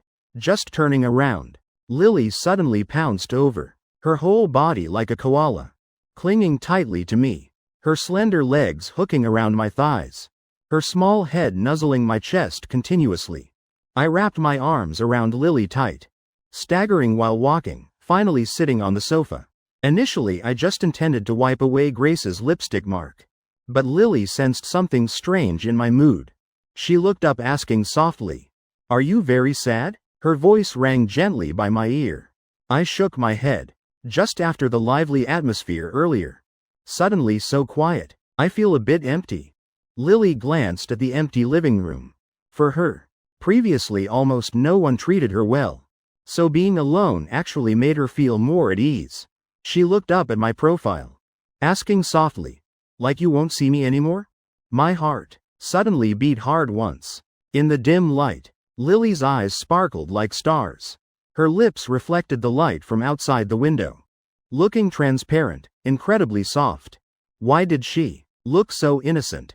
Yet her words made my heart so chaotic. In the quiet space, her lips kept getting closer in my view. I could feel her whole body hot in my arms, and her rapidly beating heart. Suddenly, click, the living room light turned on. "Woohoo, finally just me home alone," Summer shouted happily, while singing Swan Lake, tiptoeing running to the sofa. Right when about to arrive, she even launched herself up like a clumsy pig. Chapter 100. Aren't they arms dealers? The entire room immediately fell deathly silent. Summer bowed her head, like a well-behaved young lady, sitting down on the sofa. "Impossible, so embarrassing. Why were you two sitting in the dark room? What were they doing? Could I have just ruined their moment?" Lily immediately slowly moved away from me, sitting properly beside me. She bit her lip lightly, eyes full of resentment looking at Summer, while I still hadn't recovered. Damn it, what was I just thinking? Right, probably because I didn't nap at lunch. So my mind got fuzzy. No matter how beautiful and obedient Lily was, she was still my biological sister with the same parents. I cleared my throat twice. Lily, didn't you say tomorrow you want to visit your old school? Then tomorrow let's buy some things first. Summer's eyes widened looking at me, saying, "Ethan, I also want to go shopping." "No, you don't, you just want to stay home dancing Swan Lake." I refused flatly. Summer pouted. Fine. Then I won't disturb you two dating. Just remember to buy snacks for me. I was about to protest. But Lily had already worn her crossbody bag. Bowing her head, silently holding my hand. Seeing the strap mark on her shoulder, I involuntarily turned my face away. Her figure was truly too perfect. My head went completely numb. Lily leaned to the side one step, looking up at me saying softly, "Brother, aren't you going?" Summer propped her chin on the sofa armrest, face full of interest watching us, mouth even curling up in a meaningful smile. I felt somewhat flustered, grabbing a cushion from the sofa, throwing it straight at Summer. "What are you laughing so loud about?"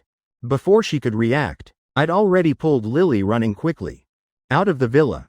Riverside's night sky, blazing with lights. After 2 days driving the supercar, I finally realized two-seater cars were truly inconvenient in the city's heavy traffic. Besides attracting others' admiring gazes, there were no benefits. Speaking of practicality, still had to be our family's large ruling. I rummaged in the garage for ages, even had to ask the butler to find that car. I remembered Lily once telling me her old school was in a remote rural area, surrounded by over 10 villages. Children all attended elementary and middle school there. The school's facilities were very poor. Students' family conditions weren't wealthy either. Almost daily the children had to walk 1 or 2 hours on mountain paths to reach school. I drove to the nearby wholesale market, preparing to buy some notebooks and pens to conveniently bring as gifts tomorrow. Seeing the long row of Woolings parked closely, I felt this truly matched our family's style. "Let's go, get out," I said, though the drive had 2 stalls. But must admit, driving this Wooling felt really good. Made me feel like preparing to race at Mount Akina. Lily's face drooped sadly. Initially she thought, like Summer said, she'd get to date her brother. But sitting in this dusty Wooling, arriving at the dimly lit, heavy-aired wholesale market, any romance vanished completely. I saw she still wouldn't open the door, thinking Lily didn't know how. So returning to the seat beside her. "The door lock is right above this window. Pull this latch up a bit. Then the door opens." I braced one hand on her seat, leaning over, helping Lily unlock the door. She trembled slightly, feeling my hot breath on her neck. Lily flushed, covering her face with hands, saying softly, "I know already." After getting out, her mood immediately brightened considerably. Looking at the Wooling, suddenly finding it quite adorable. We two held hands walking into the wholesale market. Just walking around, her eyes were already attracted to mouse-shaped pencils. "Brother, look, aren't these pens pretty? Let's buy this kind." I shook my head lightly. "Aren't they arms dealers? Let's get a different kind." She didn't understand what arms had to do with pencils. But believing in her heart, whatever brother said was right, she bent down again, continuing to choose other pens. While Lily was absorbed in selecting, I seized the chance to load boxes of black pens and regular notebooks into the car. Her old school had nearly 300 elementary and middle school students. Each box of black pens had 100. Notebooks also 100 per box. At least I needed to prepare 30 boxes of each. After loading, I rubbed my shoulders, sighing. If only these kids were college students. 1 box would be more than enough. By then Lily had finished selecting the remaining items. Pencils, erasers, colored pencils, handwriting practice books, all kinds of school supplies, filling the Wooling's trunk completely. Though already packed full, I still felt like something was missing. Unconsciously frowning in thought, I reached out, lightly pinching her cheek. "Didn't you say you'd cut ties with your old school? Later we can come back many times." She noticed that gentle action, face flushing slightly, suddenly stepping forward, hugging me tight, saying softly, "Thank you, brother. From now on, we must always be together." I patted her head. "This little one truly needs cherishing." I raised my eyebrows, teasing, "What about your future husband?" Lily looked up, grinning, revealing small white teeth. "As long as brother agrees, then he'll agree too." "What wouldn't I agree to?" I laughed. After returning home, Summer was sprawled on the sofa scrolling her phone. Hearing the door open, Me and Lily holding hands walking in. She tilted her head saying softly, "Ethan. The sofa's sealed me. Someone must feed me to get up." I sighed, placing the just-bought fried noodles on the table, eating alone. My mind recalled this body's memories, wondering if Summer had been this close to me before. Seemed only when needing me to take the blame. She'd show a bit of sisterly affection.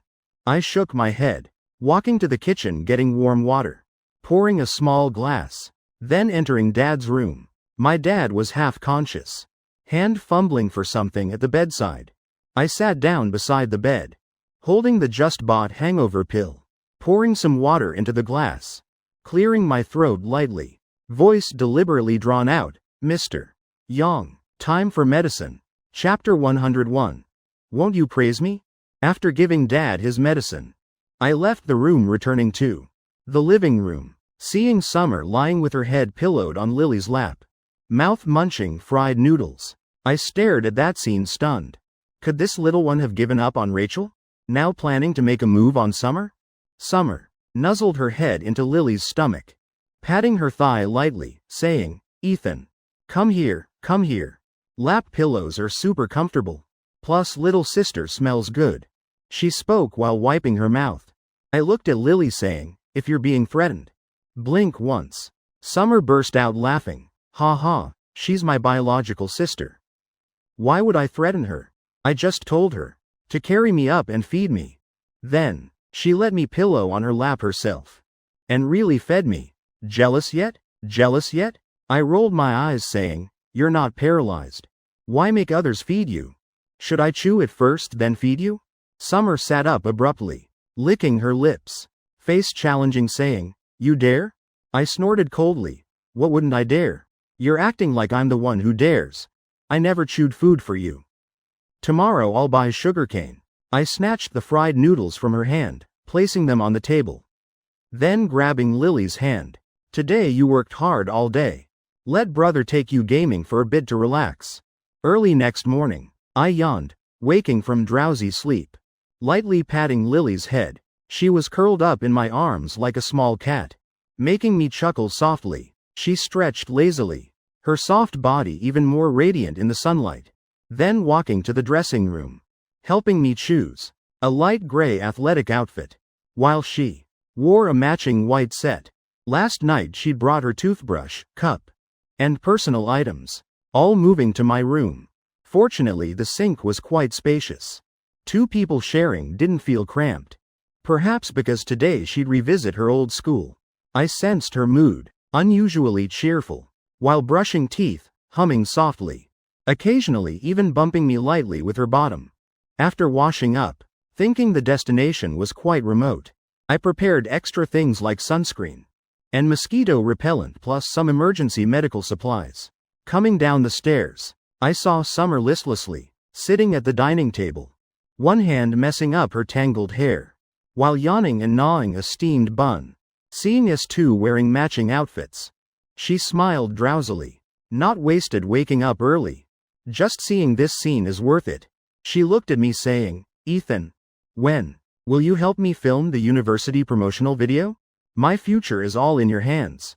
I sat down opposite, frowning. That sentence, "Save it for your future husband."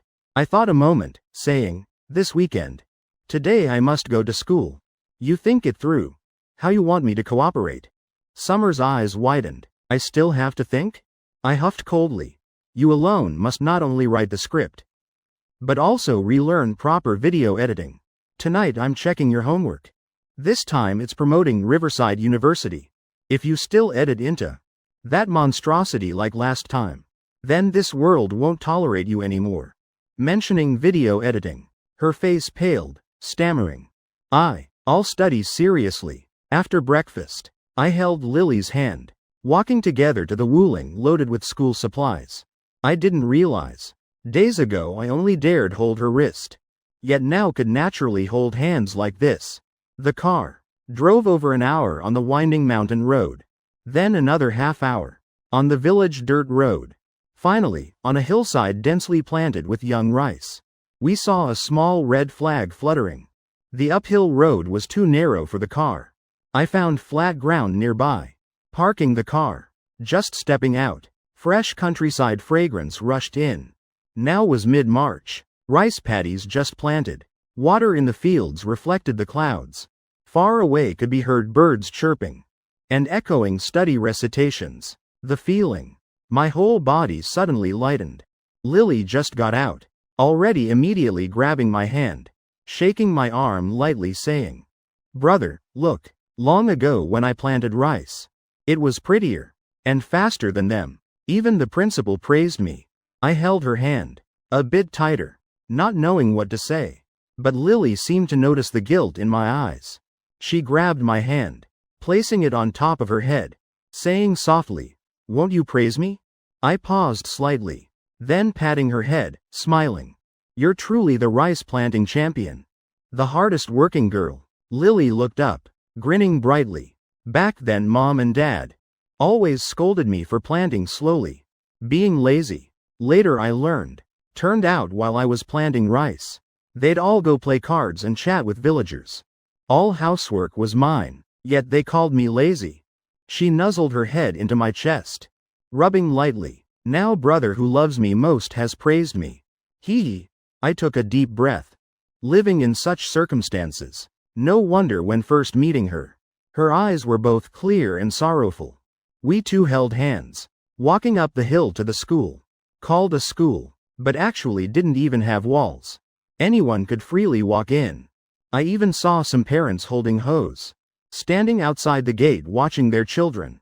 The kids seeing them immediately put down books, running out. I smiled lightly saying, "My parents used to come find me at school like this. I worked so hard to be able to attend school, so I always tried working very fast." The principal, whom I affectionately called Grandpa, seeing my effort, not only waived my tuition, but often brought food to my house. Back then, my senior, Rachel, had the best family conditions in school. Her family was much wealthier. Mrs. Wilson never bothered her about studying. Instead, often brought her delicious food. Lily back then often hid in a school corner. Those days when I had no lunch, I'd often squat in that corner. Later every lunchtime, Rachel would bring food, waiting there before me. I'd eat the food she brought, while asking her about things I didn't understand in books. She paused slightly, looking somewhat embarrassed. When Rachel graduated, I even secretly cried. She raised her hand making a leveling up gesture. "That's a little secret between us two. You absolutely can't tell Rachel." Chapter 102. Qingzhou has crossed the 10,000 mountains. I lightly patted Lily's head. So there was such a story. No wonder this little one likes Rachel so much. The elementary school Lily attended wasn't very large. Only one school building. That building had 3 floors. Each floor had 4 classrooms. Each grade only had 1 small class. The rest were teacher offices and dorms, plus activity rooms. Today's weather was beautiful. On the roof hung several cotton quilts, white sheets swaying gently in the breeze. The schoolyard was just a flattened dirt area, where quite a few chickens and ducks ran around. I held Lily's hand, walking toward the ground floor classroom, the room at the far right of the building. Before entering the office, she released my hand, and loudly saying, "Report." A female voice rang out. A middle-aged teacher with a kind face quickly stood up approaching. Never expected just 1 year after graduating. The little girl became so beautiful. I almost didn't recognize you. Lily smiled obediently. "Ms. Liu. Today I brought my brother to visit the school." I nodded slightly to Teacher Liu. "I'm Lily's brother. Thank you for caring for her all this time." Teacher Liu smiled at me, then placing her hand on Lily's shoulder, looking her up and down carefully. The teacher's eyes gradually reddened. "Seeing you living well now makes me so happy. Back then I worried your biological parents would treat you badly." Lily lightly hooked my arm.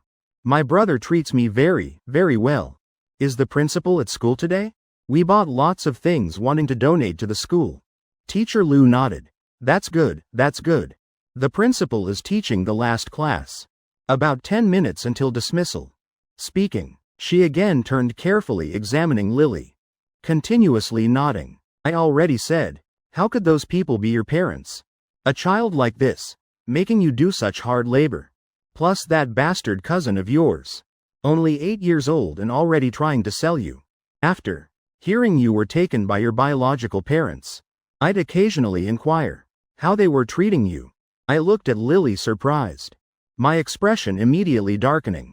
Noticing my worry, she squeezed my hand tight. Fortunately, Ms. Liu and the principal were there. They rushed to save me that very night. Right. That day we were terrified. Your foster parents were terrible. Even helping your cousin, trying to sell you to a 20-year-old fool in the next village. Teacher Liu said. I narrowed my eyes. Even my breathing grew heavy. Lily quickly looked at Ms. Liu, stopping her from continuing. Ms. Liu, those things are past. Qingzhou has crossed the 10,000 mountains. Teacher Liu noticed my emotions were unstable. Understanding I truly felt heartbroken for my sister. She softened her voice. Right. Qingzhou has crossed the 10,000 mountains. You've suffered too much. The days ahead must be happy. Lily held my hand tight, interlacing all 10 fingers with mine. She stood on tiptoes, leaning close to my ear, whispering, Brother, the past is gone. Now I don't have to farm. Won't be sold away either. Most importantly, I have a brother who loves me dearly, cherishes me deeply. She raised our interlaced hands, shaking them lightly before me. Right then, the dismissal bell rang. Teachers gradually entered the office. Lily released my hand, bringing both hands forward, clasping them shyly. An elderly man with white hair entered. He looked about 70, square face, emanating dignity. The old principal just appeared. Lily immediately ran forward. When Principal Wu saw her, initially he froze slightly, immediately frowning. Isn't today Friday? Shouldn't you be in class now? What are you doing here? Being questioned sternly by the principal. Lily bowed her head low, both hands twisted together tensely, eyes clearly showing a plea for help. Sneaking glances back at me. Seeing Lily's obedient, scolded appearance, I couldn't help finding it amusing. I stepped forward, preparing to explain for her. Principal Wu noticed her pleading gaze, then looking me up and down. His expression flashed with anger, shaking his head. He looked at Lily disappointedly. We teachers worked so hard teaching you. Isn't it so you could leave this mountain? Look what you've done. Going out, not focusing on studies, dating early instead. This year you're in 11th grade. Next year is college entrance exams. The most important opportunity in your life. How can you ruin yourself like this? Hold out your hand. Lily shook her head repeatedly. She quickly explained, Principal, he's not my boyfriend. He's my brother. Though saying this, she still obediently extended her hand, even seeming to expect the principal hitting her palm. Principal, this young man is Lily's brother. Heard the girl say today. The siblings came here to donate supplies to our school. Teacher Liu immediately interjected, explaining. I stepped forward. Hello, Principal. I'm Lily's brother. My name is Ethan Carter. Though just now was a misunderstanding. I greatly admire your serious attitude toward teaching. Wanting to leave this mountain truly isn't easy for these children. Only through diligent study can they succeed. The outside world is very complex. Too many temptations for children like these. Very easy to lose themselves. Especially pretty girls. Innocent and simple like Lily. Now they're all at studying age. So must strive to study hard. To realize their life's value. Rather than depending on others. Otherwise, the body might leave the mountain. But thoughts remain imprisoned within. Principal Wu looked at me with shocked eyes. Never expecting someone so young could speak such profound words. He nodded lightly, then turning to Lily, instructing, your brother is excellent. From now on, learn more from him. A sweet smile bloomed on Lily's face. She quickly ran beside me. Brother, the principal said I must learn from you. She leaned close to my ear, whispering, I've never seen the principal so kind before, just for not finishing homework. He'd hit my palm. I was so scared. I lightly patted her head, whispering back, lucky to meet such a responsible principal. I turned to Principal Wu. Principal, Lily and I brought some school supplies, planning to donate to the school. The mountain road is rough, cars can't go up. Perhaps need you to arrange students helping transport. I led the principal and teacher Lou out of the office, pointing toward my car parked at the mountain base, but saw a man in a suit, bending over peeking through the car window. His eyes glued inside. Chapter 103. Fishing is my specialty. Just seeing that man's back. Lily immediately stepped back, hiding behind me. It's him. He's the one who tried selling me, she said softly, voice trembling. I lightly patted her head, smiling coldly. Been thinking how to teach him a lesson. Just happened to meet him. You wait here. I'll go provoke him a bit. Speaking, I quietly walked down the hillside, pretending curiosity. Approaching. Hey buddy, what are you looking at? I asked. The man was startled by me, quickly standing up straight, shaking his head repeatedly. Nothing. Not looking at anything. I assessed him from head to toe. The person before me was Kevin Young, the original owner's cousin. In the original story, I remembered he was a thug. Never expected today he'd wear a suit, looking somewhat presentable. Typical fake righteousness. Just his protruding belly was too large. Couldn't even button his pants, revealing a garish red belt section in the middle. I frowned slightly, shouting, not looking at anything yet standing here? Planning to steal? Get lost out of my sight. Just finishing. I also bent over looking inside the car. The car windows had anti-peeping film, so couldn't see clearly, just vaguely seeing some large cardboard boxes. Last time heard someone donated computers to the school. Never expected they'd arrive so quickly. I muttered softly, then starting to find small stones by the roadside. Turning back, I saw Kevin Young standing not far away, eyes probing me. Perhaps because my face looked too young. Completely didn't match this Wooling's steady appearance. I frowned saying, didn't I tell you to get lost? Still standing here for what? Kevin Young seemed to see through everything. This car isn't yours. What the hell are you pretending? I showed momentary panic in my eyes. Who said it's not mine? This car is mine. I even know there are computers loaded in it.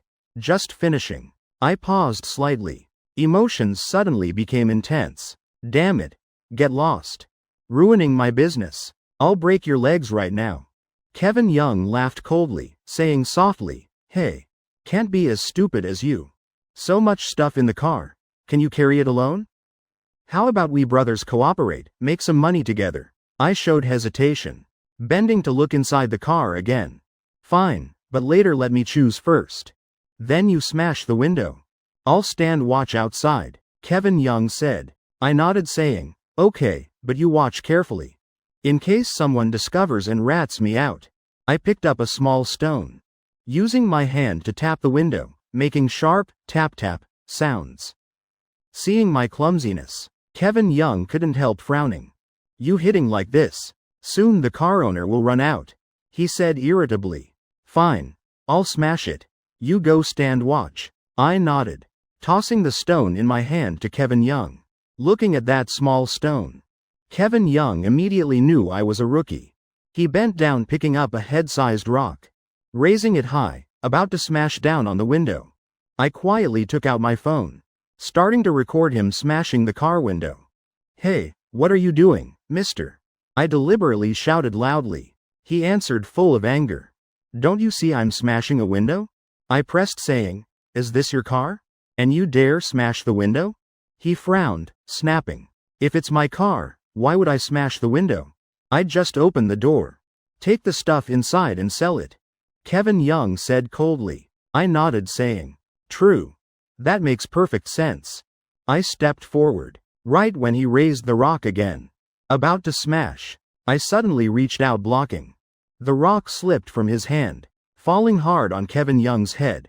He was in so much pain his teeth ground, eyes bulged. Before he could curse, I'd already kicked hard at his back, loudly shouting, damn it. Fucking thief. Dare steal from me? Catch the thief? Catch the thief. I beat while shouting. Some farmers finished planting rice, resting. Hearing the commotion, groups ran over to see. Oh hey, isn't that Kevin Young? Caught stealing again, huh? Serves him right, all day doing nothing honest. Specializing in petty theft, he wanted to protest. But I kept punching. Each hit like a hammer, beating until he couldn't breathe. Only knew to hold his head groaning. Some farmers, seeing me hitting too hard, stepped up intervening saying, "Young man, he stole your stuff, right? But hitting like this could kill someone. For trash like this, getting involved isn't worth it." I stopped my hands. Kevin Young immediately changed his tune, falsely accusing me. What did I steal? I just saw a nice car. So came closer to look. Who knew I'd get beaten up by him? You must compensate me 50,000. No, 100,000. If not, I'll call the cops on you. I smiled coldly, playing the video I'd just recorded. In the video rang his clear words. If it's my car, why would I smash the window? The voice echoed crystal clear. Kevin Young glared at me, only now realizing. So you deliberately set me up? I took a light breath, opening the Wuling's trunk, displaying everything inside for everyone to see, saying resentfully, I've been an orphan since young. My mother also died 2 years before I was born. I grew up thanks to neighbors' meals. Just finishing, I silently recited, No, my mother is Mrs. Carter, my father is Mr. Carter. King of hell, don't mishear and write wrong names. At 13 I had to go to the city working odd jobs. Couldn't read or write. Do you all know how hard my life was? These years I worked desperately to save some money, remembering those who gave me food. I just wanted to do something to repay them. All my wages these years I spent buying these school supplies. Today's car is even borrowed from my boss. Yet never expected this beast would dare smash someone's car. Even planning to take all these supplies to sell. My boss's car got smashed. I'll work 20 hours daily to repay the debt. But he wants to steal the village children's books and notebooks, robbing their chance to study. This crime cannot be forgiven. Cutting off the village kids' hope for college. Just hearing about cutting off college hopes. Those who came to watch the commotion all fell silent. In their thinking, children passing college exams was big enough to record in family genealogy. Also the only path helping them escape farming. Uncles, aunties, folks of the village. Just some pens and notebooks worth nothing. Yet he wants to cut off your children and grandchildren's hope of leaving the mountains. If I were his father, back then I'd have hung him on the wall. Urgently hiring Uber driver, beat for hire. Kevin Young, you're truly conscienceless. Dare to steal anything. Why don't you go steal manure instead? If my kid fails college later, it's all your fault. All day just petty thievery. I say we should let Officer Chen arrest you properly. Hearing mention of Officer Chen, the villagers hesitated. Kevin Young in this village occasionally stole chickens or picked vegetables without permission. Villagers had reported to Officer Chen, but the amounts were too small, so he'd just get a warning. All neighbors, no one wanted trouble. Finally the village chief made him work for people to offset what he'd stolen. But later somehow, he found a girl around 10 years old, making the girl work in his place. The child was thin and small, though worked quickly. Everyone who saw felt sorry. I stepped forward, grabbing Kevin Young's arm, yanking hard then twisting, making his shoulder joint dislocate completely. He only felt intense pain, spreading from shoulder throughout his body. Face immediately paling, my mouth curled coldly. From that day forward, his arm would ache whenever moved, like it wasn't his own anymore. Afterward, I took out my phone, snapping a photo of Kevin Young, then sending it to Little Knife. Posting, hiring 3 Uber beat for hire drivers. Job description: beat the person in the photo. Light beating every 3 days. Heavy beating every 5 days. Mainly mental torment, plus some physical torture. No hospitalizations allowed. No causing deaths. Salary 5 to 8,000. Accept both student interns and those over 35. Priority to those with medical or legal expertise. Benefits: enjoy natural scenery. Flexible work hours. No attendance required. Only need to work 2 to 3 days weekly. No insurance or pension fund. Little Knife replied very quickly, immediately dispatching 3 brothers to care for Kevin Young. I transferred him a full year's salary at once. After teaching Kevin Young a lesson, seeing I didn't plan reporting to police. He quickly slunk away. I returned to the school, seeing Lily, hiding behind Ms. Liu observing. She just saw me, immediately rushing into my arms. She buried her head in my chest, shoulders trembling slightly, voice choked recounting past grievances. Brother, he's so hateful. He made me farm for others. If I didn't go, he wouldn't let me attend school. Even told my foster parents I was useless, telling them to marry me off early to clear debts. I wrapped my arms around her waist, gently patting her back consolingly. Fortunately, you met such good teachers. Lily looked up, softly humming agreement. Plus met a good brother like you. I smiled, nodding. Then looking at Principal Wu, Principal. Everything we prepared is in the car. Please arrange some students to help carry it down. Initially Lily planned returning tomorrow, to avoid affecting studies. But I think, her missing one day of school, can help hundreds of children get notebooks and pens one day sooner. That's worthwhile. Making up classes this weekend works too. Principal Wu sighed. You've worked hard enough. Fine. Leave these things for the school. Don't bother taking them back. Lily lightly pressed her hand to her chest, face pale white. I quickly explained, Principal. Earlier we just lied. I scratched behind my neck, smiling awkwardly. Actually, I'm from a wealthy family. Seeing my genuinely naive expression, Principal Wu gaped in shock, never expecting the city full of such schemes. But knowing we weren't truly struggling, he called 9th grade students, plus free teachers, helping each other move things into storage. Before morning dismissal, he gathered all students to the schoolyard to thank me and Lily for donating school supplies to them, then assigning teachers to help distribute. I looked down below. Most students' eyes shone brightly, full of thirst for learning. A few also, looking like Tang monk lost in the women's kingdom. Don't learn from that poor monk, don't learn. I took the microphone from the principal, he spoke very well. I stepped onto the stage, adding 2 sentences. Suddenly I frowned slightly. Was it the bullet before transmigrating? That hit right between my eyebrows? Before, I hated most when leaders said, adding 2 sentences. Now I'm doing the same.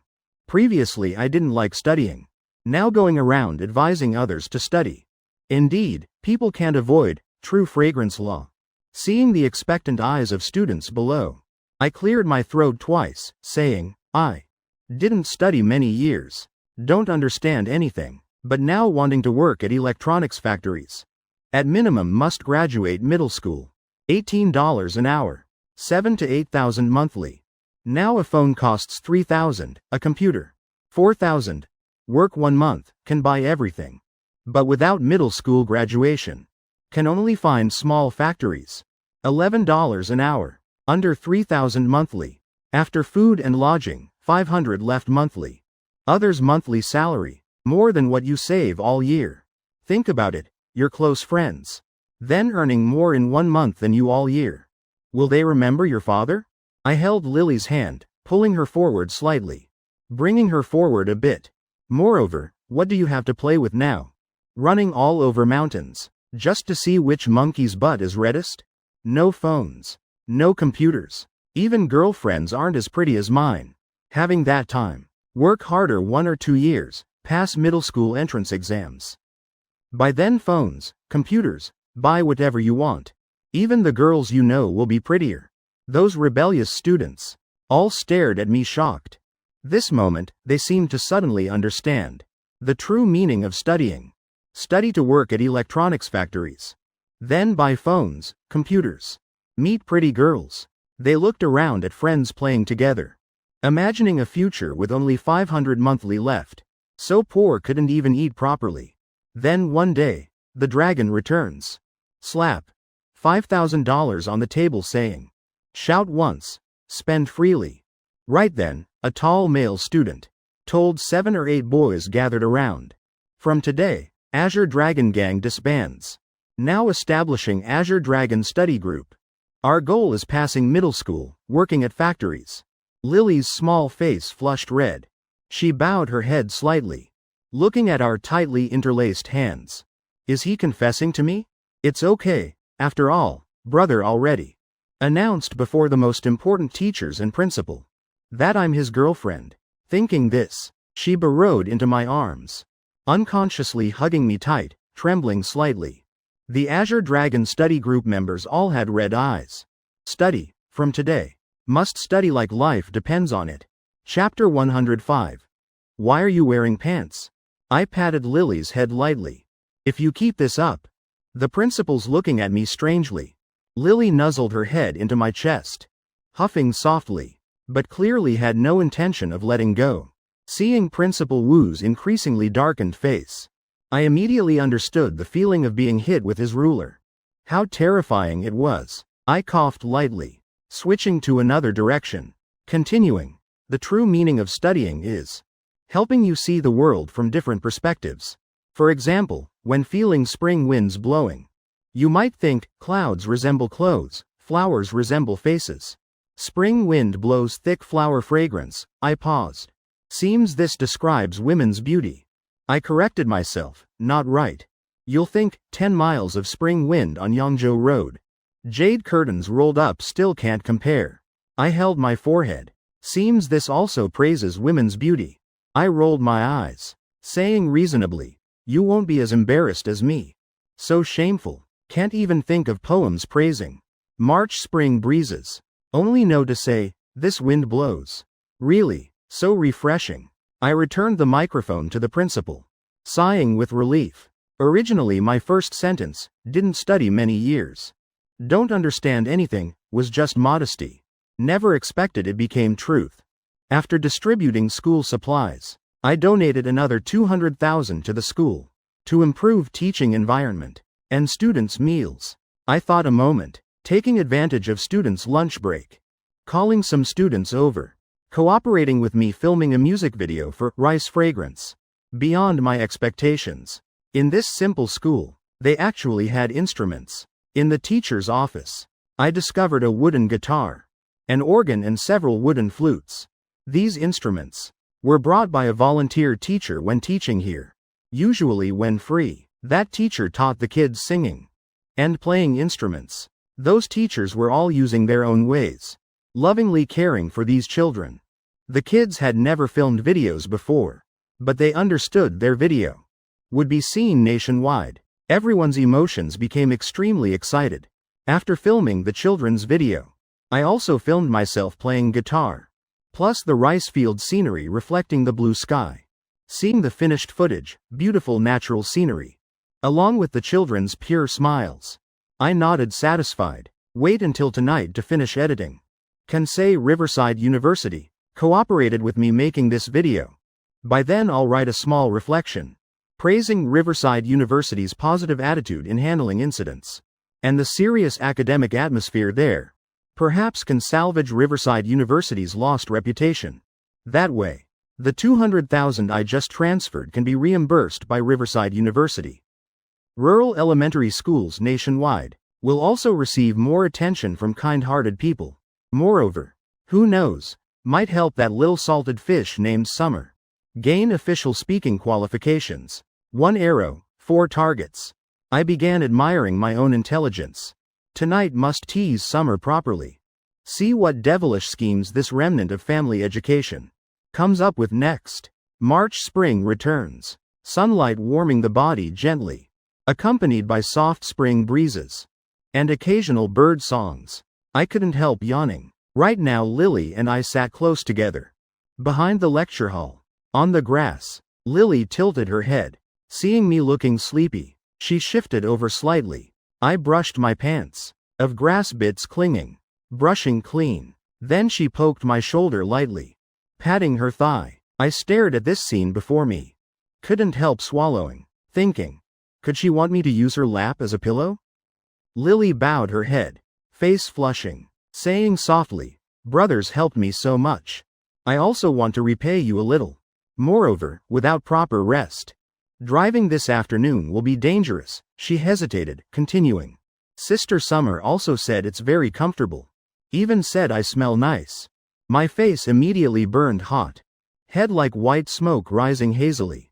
I scratched behind my neck, then gently lying down sideways. After all, I'd helped Lily quite a bit. Her wanting to repay was normal. America has a saying, great kindness breeds great enmity. Favors too heavy that can't be repaid easily breed resentment. Today using Lily's lap as pillow. Also giving her away. To repay me. Avoiding bad outcomes. Moreover, the road back to Riverside was winding. Driving while exhausted would be irresponsible to myself and others' lives. Books teach, practice reveals truth. This also verified Summer's words. Using Lily's lap as pillow is very comfortable. And, she smells nice. Absolutely nothing to do with me wanting to enjoy a beautiful girl's gentleness. Lily's figure was still somewhat slender. From the sensation on my face, reluctantly could give 9 points. The only deduction, today she wore fitted athletic pants. I took a deep breath, not knowing if it was the countryside's flower and grass fragrance, or Lily's scent, but smelling it truly felt pleasant. Her slender fingers, gently stroking my hair, softly recounting childhood stories. She pointed at the poultry shed in the schoolyard, saying the chicken and duck eggs they laid. Teachers all collected to cook for students. Occasionally the principal even slaughtered chickens, making soup to nourish students. Remember back then, a teacher came from the county, criticized our principal, saying the schoolyard shouldn't be used for raising poultry, should be for students exercising. She giggled softly, but they didn't know. Rural kids like us lack exercise least of all. She pointed down at fields below the mountain. Those paddy fields were cleared by teachers and principal. From wasteland, principal sold vegetables grown in fields for money. If any family had difficulties, principal would use that money helping them.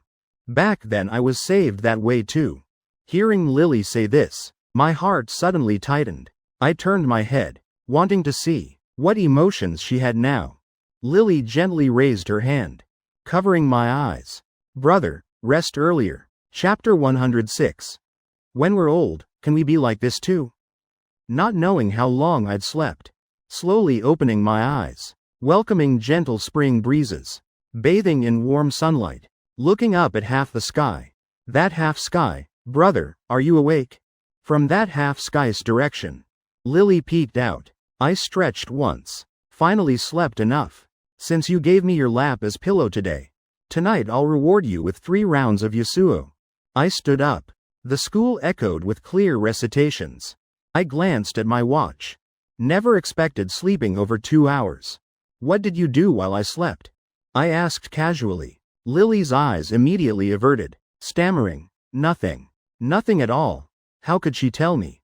She'd secretly poked my cheeks and belly. Plus took a whole bunch of photos of me sleeping. I frowned slightly. Seeing Lily's expression made me more suspicious. I bent down, squatting before her. You look very suspicious. Our principle is honesty gets leniency. Stubbornness means prison and rot. Planning to challenge my interrogation skills? Lily raised her eyebrows slightly, giggling. Brother's different now. Won't bully me anymore. Hearing her say this, I scratched my head. Fine. Then let's prepare going home. I naturally extended my hand before her, wanting to help her stand. From being a pillow too long, Lily's legs had gone completely numb. When standing up, both legs went soft, nearly falling to the ground. Seeing her staggering walk, I laughed, exactly like a young old lady.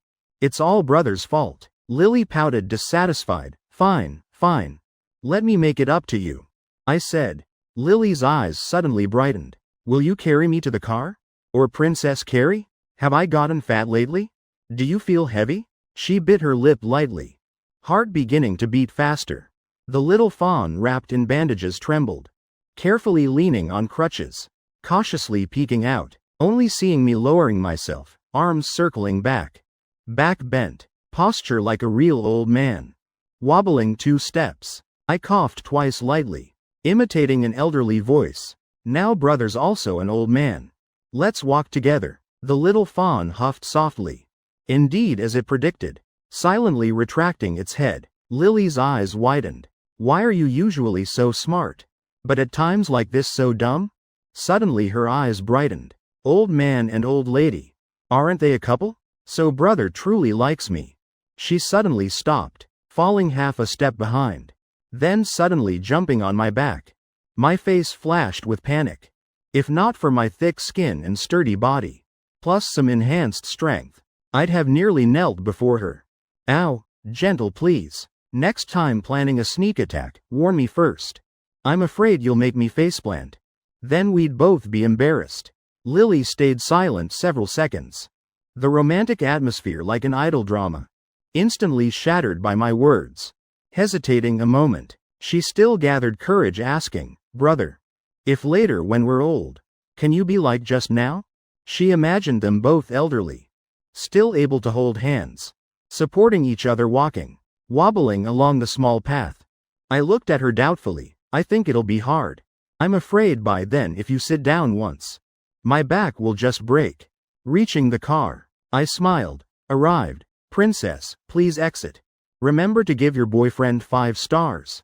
After leaving Lily's old school, I drove the Wuling toward Rachel's home. Must seize time before school dismissal. To finish Mrs. Wilson's acupuncture. Now was late March. College entrance exams early June. Couldn't let Rachel get distracted at all. Arriving at the apartment complex, Lily and I stopped by the supermarket, buying some cooking ingredients to bring. Just entering the house, I went straight to the kitchen. Over a day since visiting. Must check how they'd been eating. Seeing 4 dishes and 1 soup on the table, I knew even without me here, they still ate properly. I nodded satisfied. Mrs. Wilson recalled when first moving here. I was also the first checking the kitchen. She said somewhat embarrassed, Ethan, even without food, Auntie will buy some herself. Don't worry. I smiled. Auntie, I'm just checking if you too secretly ate delicious food without inviting me. Now it's getting late. Let's start acupuncture. Otherwise Rachel will arrive home. I looked at Lily. These 2 days she hadn't attended school. Go to the study room and review. If missing any books, I'll go to school getting them. On Lily's shoulders were the expectations of those remote mountain teachers. Couldn't let her become someone who didn't study like me. I gently patted Lily's small head. Wait until you pass college entrance exams. I'll make you a huge banner, hanging right before the school gate. Then setting off 2 strings of firecrackers. So the whole village knows you passed college. Just now still somewhat reluctant. Lily's eyes immediately became determined. Seeing her enter the study room, I began helping Mrs. Wilson with acupuncture. While performing acupuncture, chatting with her. This year I visited the old school in Qingzhou, where Rachel studied, from elementary through middle school. Only then did I know. As a child, Rachel cared for Qingzhou very much. No matter how I repay, it's not too much. Living here, if anything's difficult, just tell me. As long as I can help, I won't refuse. Mrs. Wilson shook her head lightly. Should be Auntie thanking you. These days drinking Chinese medicine and receiving acupuncture, I no longer wake in pain at night. Perhaps later, I can even see my daughter's wedding. She sighed softly. That child back then was thin as a baby chick. How could parents be so heartless? Thinking back now, turned out she wasn't our biological child. No wonder they could be so cruel. I sighed softly, then continuing, but that child now has finally escaped suffering, returning to her own home. Plus has a brother who loves her wholeheartedly like me. As a child she truly suffered too much. I nodded. That's right. Truly suffered, the time that was missed. From now on, brother will make up for it bit by bit. Right then Lily stood before the study room door. Initially she'd intended using the bathroom, but accidentally overheard their conversation. Her eyes fell on me, squatting beside the sofa performing acupuncture. Her eyes moistened, but her mouth kept curving upward. She felt something in her heart tightening. Not the suffocating feeling from pain, but that small heart, being filled by something. Chapter 107. You'd better not blink. Click. The door opened. A pleasant fragrance spread through the air. What delicious thing did Mom cook? Rachel sniffed lightly, face full of excitement, just seeing me wearing a pink apron, holding a plate of beef tomato buns. Walking from the kitchen. Sit down. Haven't eaten yet, right?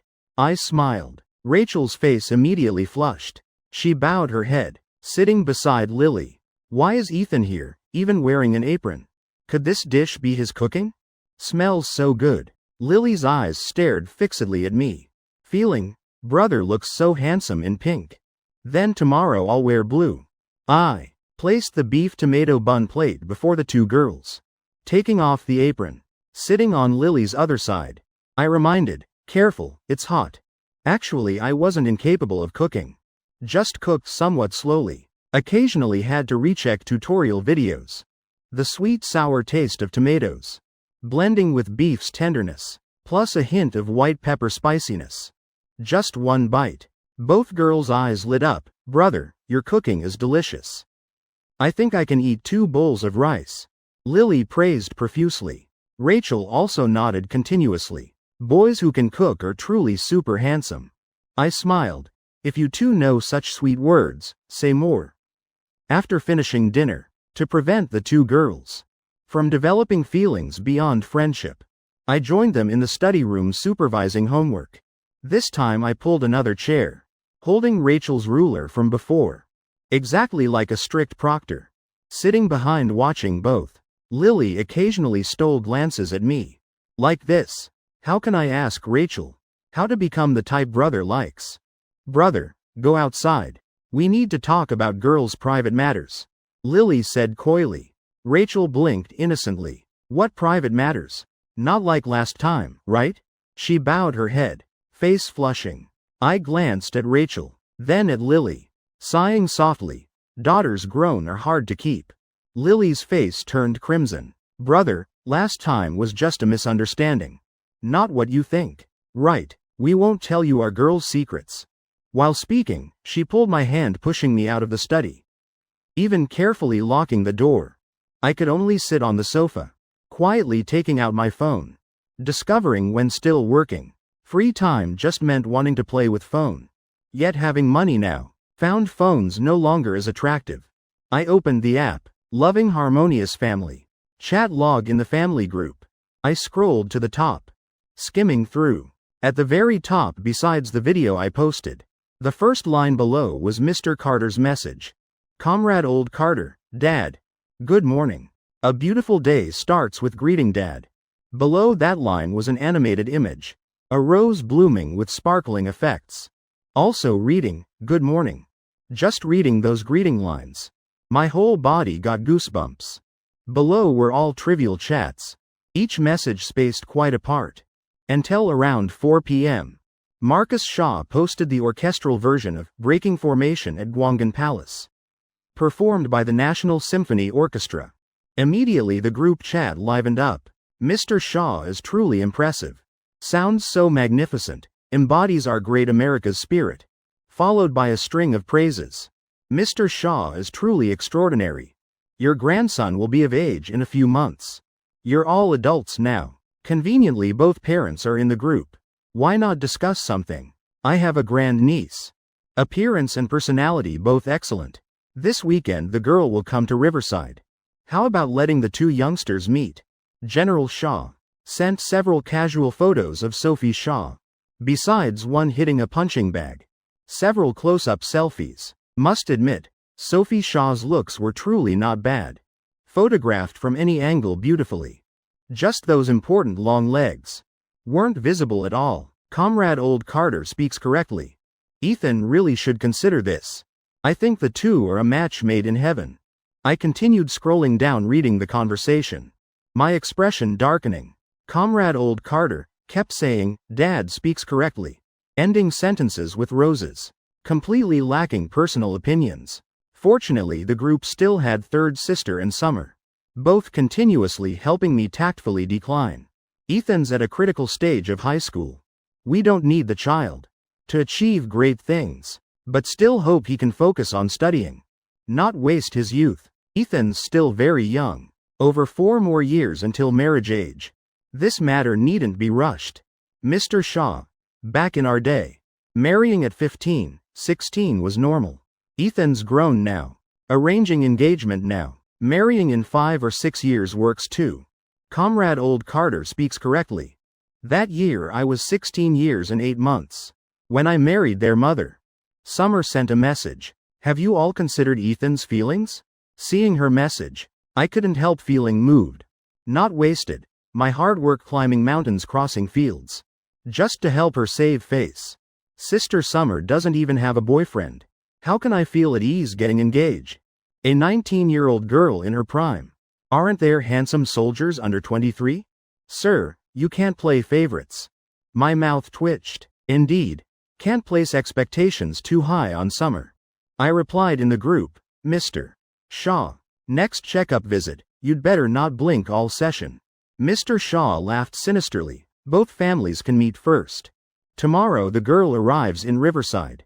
Tomorrow night or the day after. The two youngsters can hang out a bit. I sighed deeply. Seems this beating can't be avoided. But thinking again.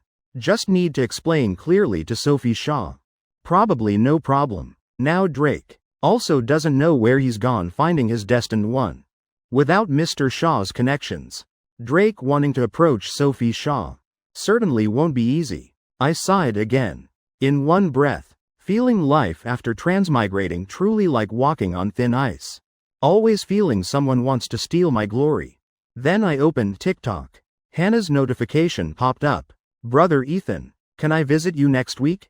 Probably arriving Friday evening in Riverside. By then, can you show me around the city? If possible, let's hang out more over the weekend. Would that trouble you? I replied. Just let me know an hour ahead. Seeing Hannah's message, I suddenly thought of something. Hannah was also a girl. Moreover, between us there's no special connection. Her situation was somewhat similar to Lily's recently. Lately Lily seemed strange. I have a friend. His sister's been acting strange lately. Chapter 108. Dog-headed strategist online guidance. Seeing my message, Hannah's heart stirred with joy. She understood but pretended not to. Then asking, how is your friend's sister strange? I thought a moment. My friend's sister recently encountered some bad things. Seems a bit scared. Every night sleeps in the same bed with me. Do you think that's strange? Ah no.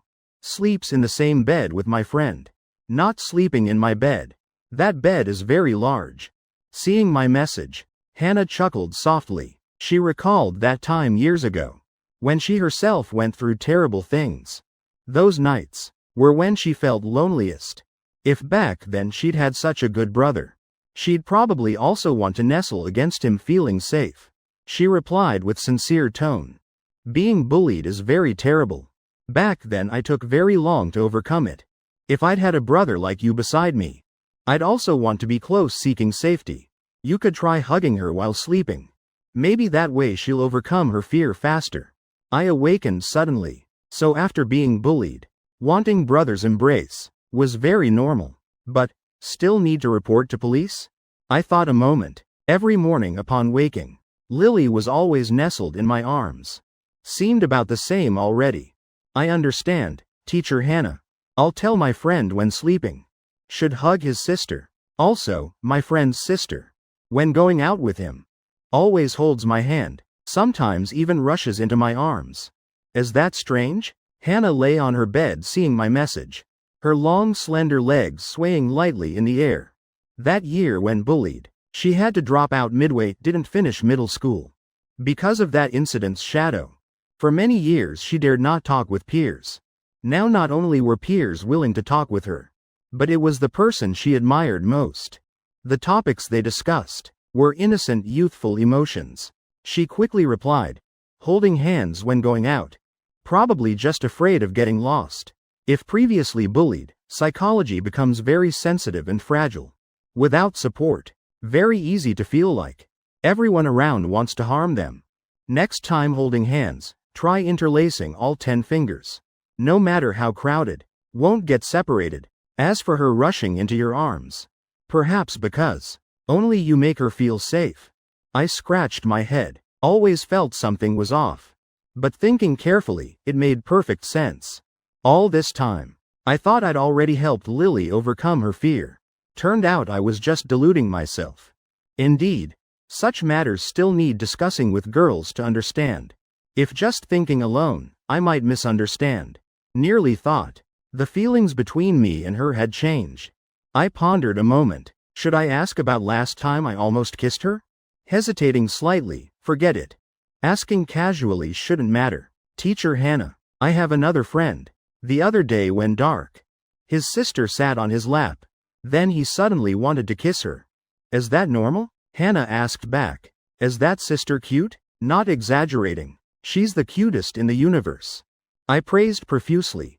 Hannah glanced at the stuffed animals on her bed. Then replying, people naturally can't resist cuteness. Cuteness is justice. I immediately understood. Worthy of teacher Hannah. So last time I wanted to kiss Lily was just because my heart craved justice. I felt the recent confusion between Lily and me were all resolved. One sentence from her, worth more than 10 years of study. I suddenly remembered this morning. She kicked me out of the study room. I asked, what secrets do you girls have? Must touch each other's legs or chests to talk? Seeing my question, Hannah's face flushed. She'd never experienced that, but since the other person was her idol, she still answered seriously. That's a secret among girls. Can't tell you. I nodded, though still didn't understand what that secret was. But even someone like Hannah said that, then certainly I'd misunderstood. Probably that type was like guys walking on the street, suddenly raising hands, making basketball shooting motions in the air. All strange rituals that can't be explained. Can only say it's a secret. Thank you, teacher Hannah. Everything just now was my friends. Nothing to do with me and my sister. After ending the conversation with Hannah, I scrolled through more videos. Seeing the clock past 8 p.m., I stood up, knocking on the study room door. After a series of rustling sounds, Lily opened the door, stepping out. I curiously looked inside, meeting Rachel's eyes. She immediately looked away, not daring to look straight at me. Brother, let's go home. Lily pushed me toward the door. I suddenly remembered Hannah's words. Immediately grasping her hand tight, all 10 fingers interlaced. Lily's already flushed face, now red enough to bleed. She bowed her head, looking at our tightly held hands, mouth also curving up, unable to hide her smile. Arriving home, Summer sprawled on the sofa, one hand scrolling phone, one hand holding a bag of chips. Seeing her lazy appearance like a salted fish, I cleared my throat lightly. Hey, the 8-pack abs warrior's home. Summer immediately jumped. Just hearing my voice, she leapt from the sofa. Seeing me approach, she quickly grabbed the chip bag, then dumping it straight into her mouth.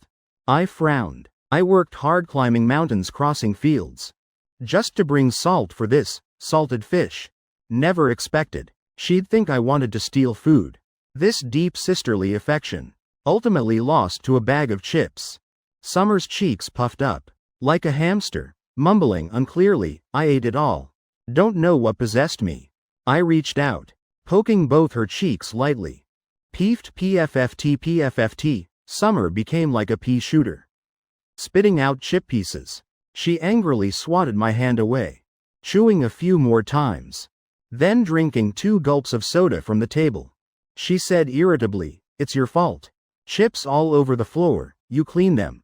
Speaking, she pulled several tissues, stuffing them straight into my hands. Looking at the tissues in hand, I froze. Cleaning is my job? Isn't the subject you? Chapter 109. Everyone says I'm handsome. Hearing me say this, Summer glared, face surprised.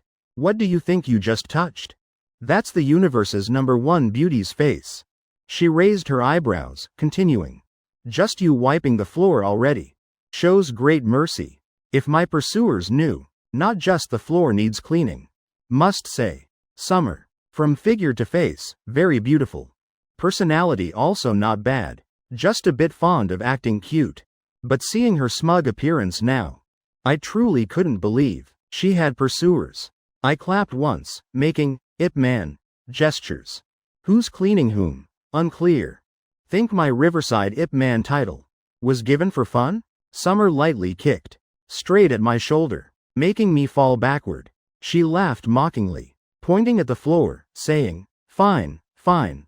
Riverside Ip Man, wipe the floor clean first.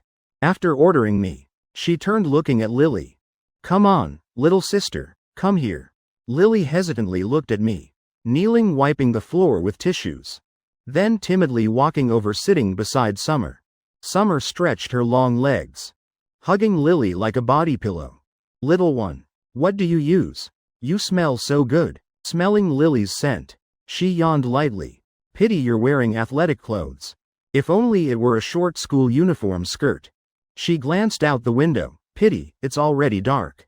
During the day the weather was so beautiful. If only lying on warm sunny grass. Having someone provide a lap pillow. Listening to refreshing spring breezes then sleeping. Wouldn't trade that for villas or luxury cars. Lily giggled. Sister truly doesn't know hardship at all.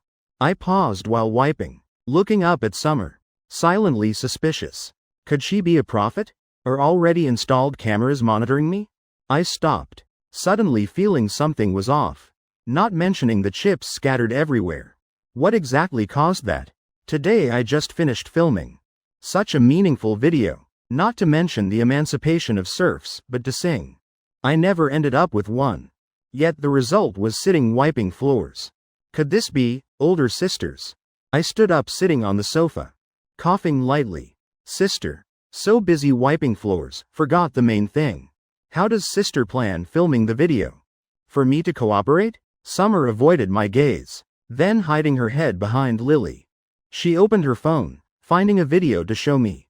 In the video, a boy, standing before the school's engraved name plaque, twisting his body like dried squid, waving hands dancing wildly, while singing and yelling loudly with a thick country accent. Everyone says I'm so handsome. Want to follow me till they go crazy.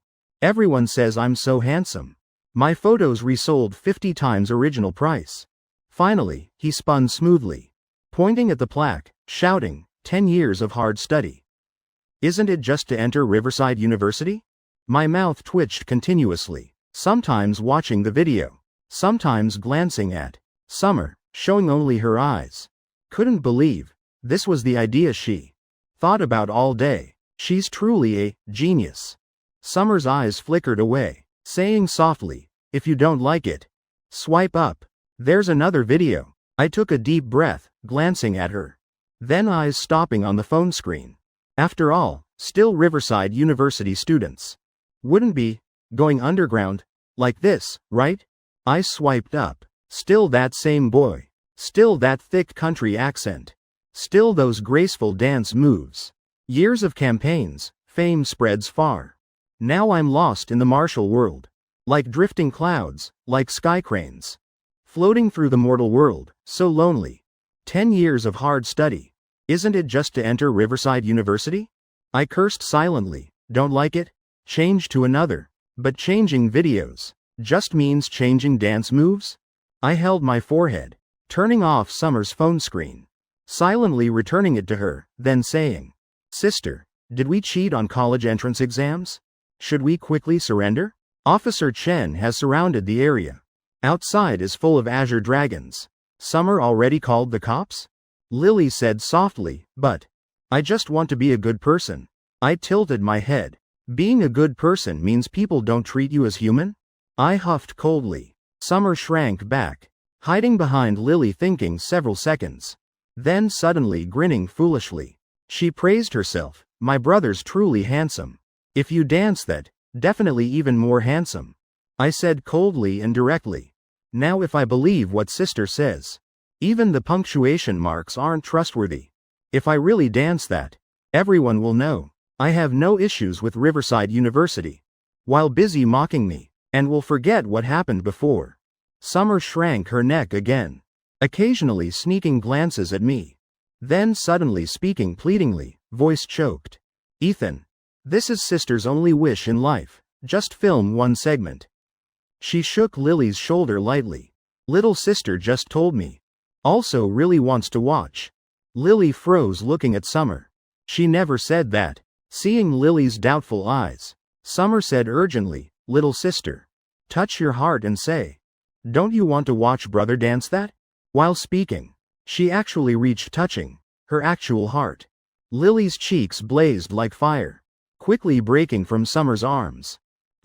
I'm going to shower. Before leaving, she bent down, whispering in Summer's ear. Brother already finished filming today's video. She glanced at me again, then covering her chest, running straight into the room. Hearing this, Summer immediately switched to a flattering expression. She grabbed my wrist, pulling me down onto the sofa, while massaging my shoulders, smiling sweetly. Ethan, today going out must be exhausting. Let sister massage you. Then she quickly ran into her room, dragging out 3 chip bags and a soda. Do you like traditional flavor? Cucumber or spicy Sichuan?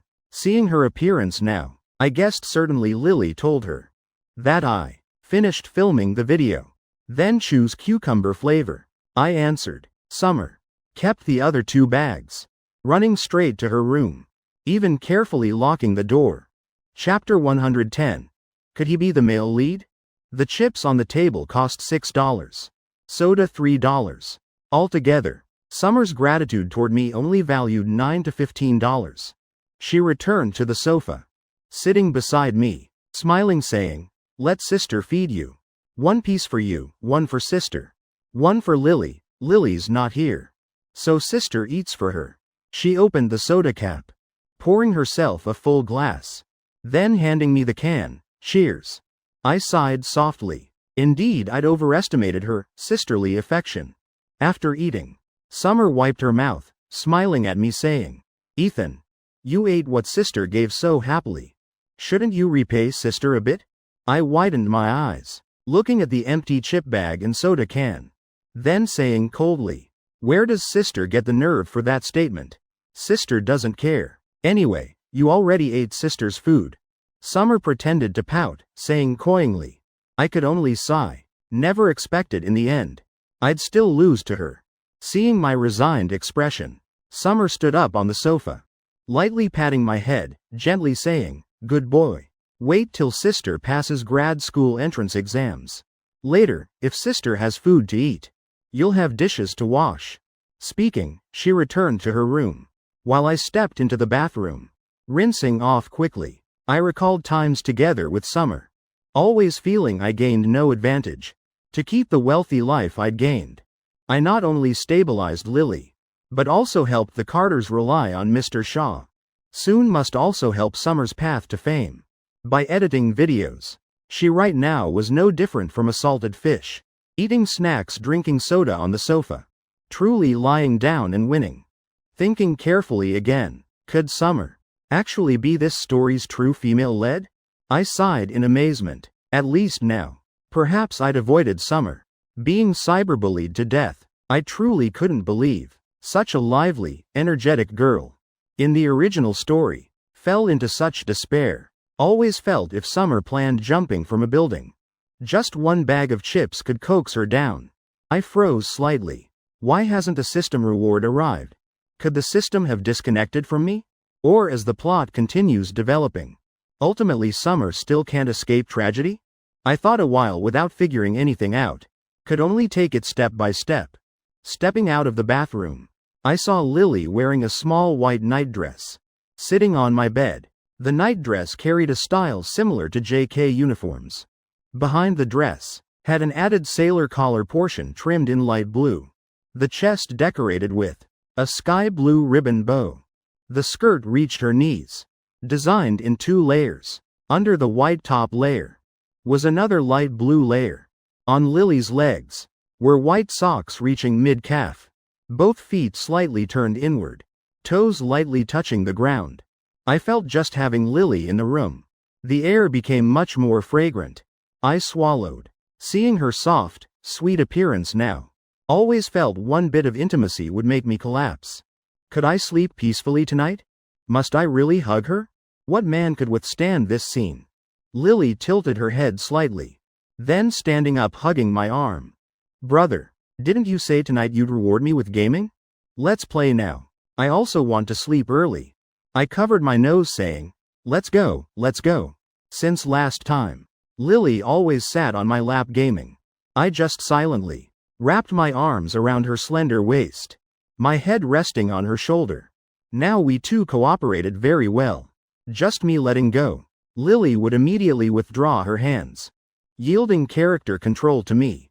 After playing a while, I started editing videos again. Lily still curled up small in one corner, not disturbing my work at all. On screen appeared mountain winds blowing across rice paddies, water surface reflecting the swaying blue sky, children's pure smiles, and images of me strumming guitar. Lily's body, like rice stalks swaying gently in the breeze, softly rocking to the music. Her mouth also humming along with the melody, harmonizing with the song. After finishing editing, I sent a WeChat message to Robert Carter, telling him to check and approve the video. Summer stepped into the gaming room, seeing us two so intimate. Her face immediately bloomed with an smile. You too edit videos like this? Lily's face flushed, immediately burying her face down, hiding her head in her chest. She lightly scolded Summer, "Sister's so annoying. What if later we can't game together anymore? What then?" I was irritated, continuously tapping fingers on the gaming desk, then shouting directly, "Get out and redo it. Think about that surveillance video I asked you to edit. What monstrosity did you make? Can't make it any more bizarre? Dare you doubt my editing skills? Sit there and study carefully." Hearing me say this, Lily secretly smiled inside. Sometimes when brothers slow like this, it's also cute. Summer awkwardly looked away, then slowly sitting on the sofa. When the intro music played, she immediately got drawn in by the cheerful melody, eyes also focusing on the screen, exclaiming, "This song is so good. Ethan, did you really go so far to film a video for me?" She sniffled, voice choking, "Sister's so moved. Almost falling in love with you." Lily's heart immediately rang alarm bells. After third sister, now even fourth sister wants to compete for brother? I huffed coldly, "Stop acting. I'm an emotionless assassin." When filming this video, I also donated 200,000 cash to that school, plus over 10,000 donated items. Currently my TikTok account has over 8 million followers. I need to post for your school a nearly 5-minute video. This is still a song I composed myself. You've already heard this song's melody.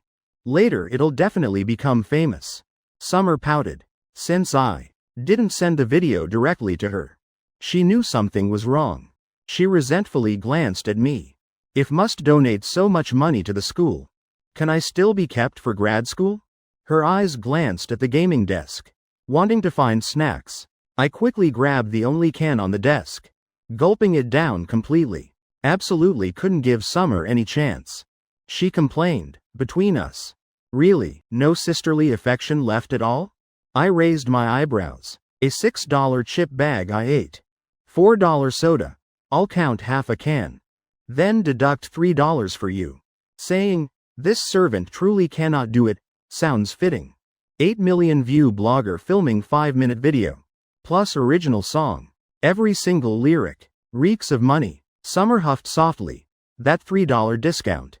Don't need it either," she said disdainfully. "Think we can't afford it?" I raised my eyebrows, worthy of being the Carter's fourth miss.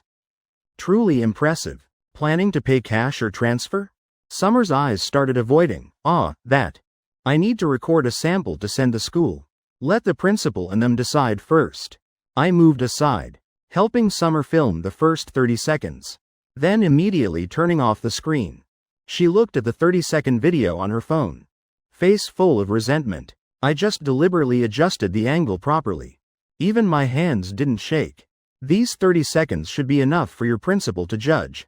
I smiled. Then right before Summer's face, I set a startup password for the computer, plus screen lock password, adding file password too. Summer irritably patted my back once. "Why set so many passwords? Between you and sister, don't even have basic trust?" She'd originally planned, waiting for me to go out a few days, would secretly send that video to her phone. But seems now, this path won't work. I raised my eyebrows. "You also have a computer. Why care about my passwords? Could you still plan sneaking in at midnight?" Hitting her dark heart exactly. Summer stammered, "You're talking nonsense. You're slandering me." I didn't bother with her, but turned looking at the silent Lily. "Sleepy? Don't game so late next time." Lily rubbed her eyes, yawning. "Brother, let's sleep. Let's go sleep." I casually turned off the computer, then glancing at Summer, asking, "Planning to stay here tonight trying to crack passwords?" Summer huffed coldly, angrily stomping out of the gaming room. Then plopping down in the middle of my bed, I held Lily's hand, leaving with her. I even carefully locked the gaming room door, seeing my vigilance like guarding against thieves. Summer huffed loudly again, Lily seeing her angrily puffing cheeks. Quietly sitting in a small corner of the bed, she seemed somewhat hesitant, then asking, "Sister, still not sleeping? I want to meditate in protest." Sending Ethan a silent demonstration, Summer said boldly, then turning to look at the little sister sitting in the corner. Continuing, "Little sister, you go sleep quickly. Don't need to stay with sister. Tonight sister must fight Ethan till dawn." Lily bit her lip, asking softly, "Sister Summer, has the principal replied? What if tomorrow they reject brother's plan? Don't you still have many other classmates who also made videos?" She hesitated, then reluctantly saying, "What if someone had the same idea as sister and gets chosen by the school? After all, brother's plan costs so much money, while others need nothing." Summer's eyes immediately brightened, raising her head smugly, chin high, smiling saying, "Ethan, hear that? Even little sister thinks my idea's better. Just wait for your plan to get rejected. Then watch them choose my proposal." She suddenly hugged Lily, rubbing her face against her cheek. Worthy of being a high school student. Such a sharp mind. "Want to sleep with sister tonight?" Lily awkwardly turned away. No need. I'm going to my room to sleep." She removed Summer's arms, then immediately running from my room. Summer turned looking at me, again huffing coldly with pride, striding with a "don't care about anyone" walk, leaving my room. After both left, I crawled under the covers, turning off the room lights. These 2 days always had Lily sleeping beside me. Suddenly having to sleep alone. The large empty bed made me somewhat unaccustomed. Wonder when she sleeps alone. If she feels scared. Just thinking this, the door suddenly opened quietly. A small figure. Lily tiptoed to the bedside. "Brother, are you asleep?" she asked softly. I didn't answer, just gently patting the bed. Lily then lightly lifted the blanket corner. Then crawling inside, she held both hands before her chest, head resting on my chest, both legs curled together. When Lily came close, I only felt a sweet fragrance continuously entering my nose. Remembering teacher Hannah's words, I suddenly felt confused. Ultimately, should I ask her opinion, or just act directly? After hesitating forever, I secretly extended my sinful right hand, slowly reaching toward Lily's small waist. I was just caring about my sister's health, just wanting to help her escape the psychological shadow from being bullied. I told myself, while under the covers, slight movements. Lily also felt panicked. What is he planning? Should I refuse? Though he's a boy. But, so embarrassing, she squeezed her eyes shut, pretending to be fast asleep. I placed my hand on her slender waist, then didn't move at all, feeling warmth from her waist spreading. Lily's face flushed crimson, but seeing me do nothing more, her suspended heart gradually calmed. My heart pounded violently, the feeling more thrilling than running 1,000 meters. I looked down at Lily's head, discovering she seemed truly asleep. I breathed a sigh of relief. Then looking at my right hand, just placing a hand on her waist, yet feeling completely unsafe, I hesitated again, gently shifting very carefully, inching closer toward her. My right hand, also slowly following her waist, sliding along her spine upward, until touching her upper back. Oh my God, brother plans to hug me while sleeping? Inside Lily's heart, like 10,000 ground squirrels screaming, like the wounded little fawn dropping its crutch, jumping wildly in her heart. She thought a moment, then gently turning to face away from me. That way, if hugged while sleeping, they'd be closer, and legs would rest more comfortably. Lily's sudden movement made me immediately withdraw my hand, feeling like I was taking advantage of her sleeping state. Clearly I was doing something good, yet had to guard against her discovering. Teacher Hannah, save me. I truly can't do this. Chapter 112. Attitude must be firmer. After Lily turned, I felt like someone caught doing wrong, not daring to move further. Lily waited a moment. The expectant feeling inside gradually faded. She regretted being too greedy. I thought a long time. Then asking softly, Lily, are you asleep? Seeing no response, I exhaled, once again extending my sinful hand. Touching her stomach, I shifted forward slightly, pulling her into my arms. In the darkness, Lily blinked continuously, face flushing, her heart pounding wildly, like a little fawn prancing in her chest, not knowing how long passed, only hearing steady breathing sounds. She pretended accidentally, lightly poking the hand, resting on her stomach. Seeing no reaction from me, she also asked softly, Brother, are you asleep? Seeing I still didn't answer, she slipped her hand into my palm, smiling softly. Brother, good night. Next morning, when I woke up, Lily had already finished washing up. I stepped into the bathroom. Good morning. Lily looked at me with clear eyes, smiling gently saying, Brother, good morning. Seeing her expression, her mood seemed very good. I hesitated slightly, then asking, last night did you sleep well? Lily bowed her head, small ears immediately blushing. Slept very well, just finishing that sentence. She'd already rushed from the bathroom. I blinked once. That word, well, could be used for sleep. But her reaction like this. Clearly something was off. My face also started heating up. I took 2 deep breaths, calming down. Then deciding to wash my face first. Let this burning face cool down. But in the mirror facing the sink, I saw my mouth corners, nearly reaching my ears. Hateful, Ethan Carter, what exactly are you thinking? Lily is still enduring the shadow of being bullied. Yet you're smiling so happily. Though her stomach is soft. Hugging feels warm. Smells nice, face is cute. Figure though slightly thin, but very proportionate. If a bit plumper. When wearing a wedding dress, certainly very beautiful. Wait, what was I just thinking? Taking advantage when she's vulnerable. Lusting after her body, how despicable. I shook my head hard. Never expected self-reproach would lead to wild imagination. All inappropriate thoughts. I poured some toner on my hands. Then slapping myself several times hard. As if wanting to wake up. Being the only one in the house Lily could rely on. Also the one understanding her best. I felt ashamed for taking advantage of her weakness. I immediately opened TikTok, finding Teacher Hannah's chat window. Sending a message saying, Teacher Hannah, it's my friend. Last night he hugged his sister sleeping together. He didn't ask the sister's opinion. While she slept soundly, secretly pulled her into his arms. After waking, he felt extremely guilty. Is this normal? Guilty? Teacher Hannah finished reading, frowning slightly. She truly didn't understand why a brother hugging his sister sleeping could feel guilty. She reread my message once more, thinking a while, then concluding.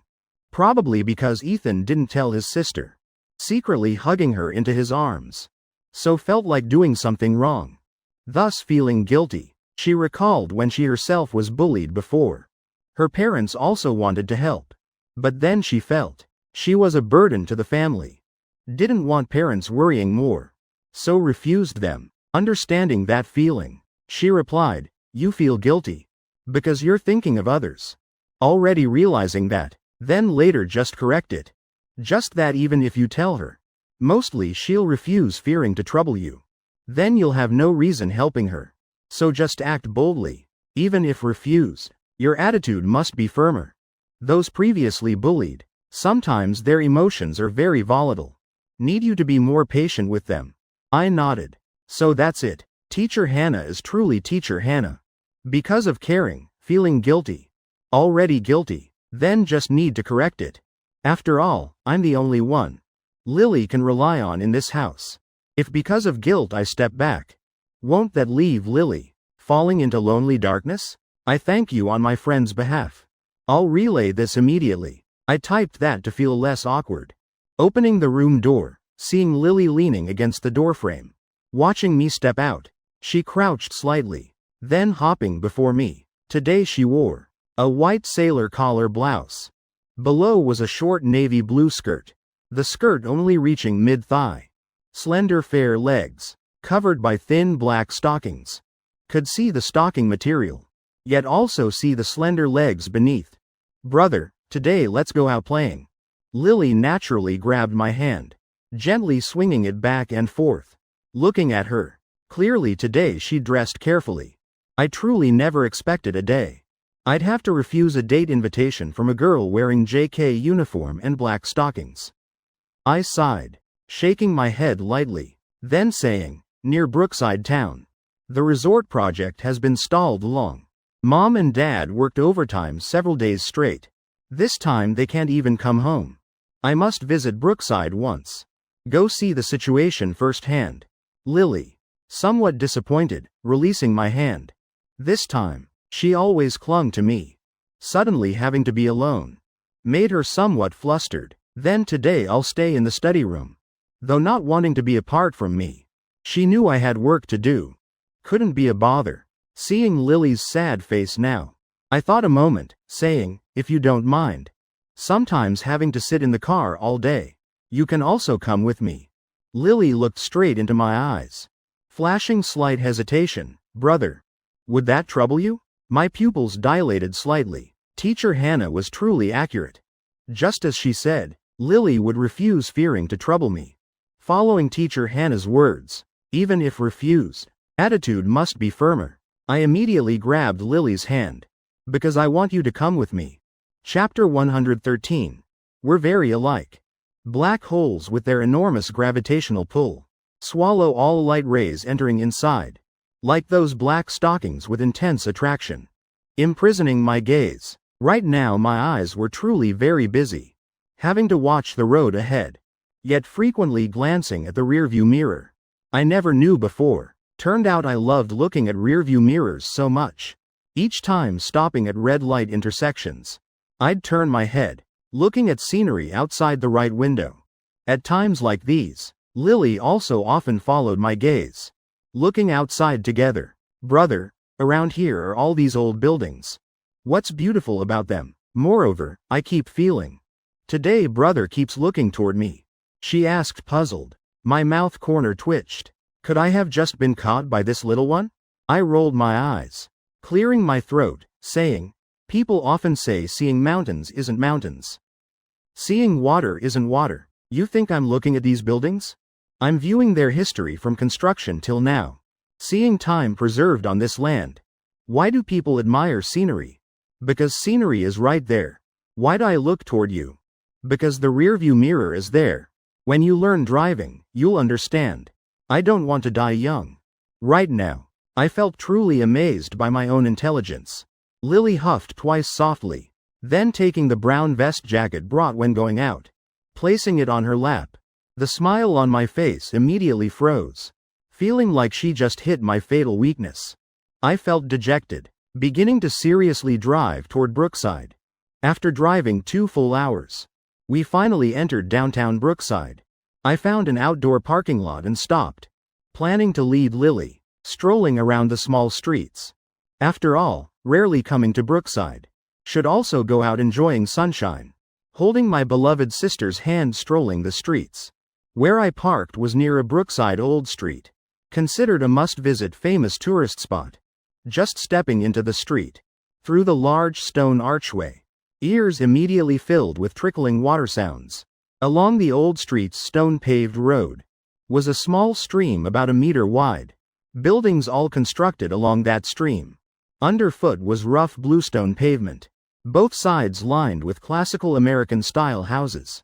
Gray-green stone walls, intricately carved reddish-brown wooden doors and window frames. Before many shops still had curved eave designs, radiating thick ancient atmosphere. Lily. This was her first time leaving Riverside in 17 years. Her spirits were extremely excited. She gripped my hand tight, her small head constantly swiveling everywhere, also holding her phone, filming scenes along both street sides. Perhaps because it was morning. The Old Street had almost no tourists, only a few elderly men, sitting on stone benches by the stream chatting. Gradually we reached the Old Street's center. At the street's center, Along both stream banks were two massive ancient banyan trees. I asked nearby elderly people and learned these trees were nearly 500 years old. Sitting under the tree looking up, dense foliage almost completely covered the sky, sunlight filtering through leaf gaps, creating sparkling bright spots. Lily looked up, swaying her body lightly, sensing the flickering light and shadow interweaving above. Due to unstable center of gravity, she tilted and lay on my lap beside her. I looked down at her, gently stroking her hair. Lily's face slightly flushed. Initially she planned springing up immediately, but feeling my gentle hand, she rubbed a bit, then comfortably lying still. Brother, I keep feeling these two trees look very much like us. Lily pointed upward, saying softly. I looked up following. The two tree trunks were too large, branches intertwining as they grew, though not sharing one root, yet unintentionally entwined inseparably. Indeed, exactly like us too. Afterward we strolled a bit more, eating some local specialties. Then I brought Lily to the resort tourism area the Carters were redeveloping. The person in charge of the resort construction project was named Daniel Foster. Before arriving I'd already called him. Seeing the car drive in, Daniel Foster gave us two white hard hats, politely saying, "Young master, per construction site regulations, please wear these." I accepted the hard hat and put it on. Seeing Lily still fumbling with the chin strap, I lightly tapped her hat, smiling, asking, "Is this melon ripe yet?" Lily looked up, clear eyes looking at me, smiling, answering, "Still needs a few months." Daniel Foster, seeing them so close, couldn't help shaking his head lightly.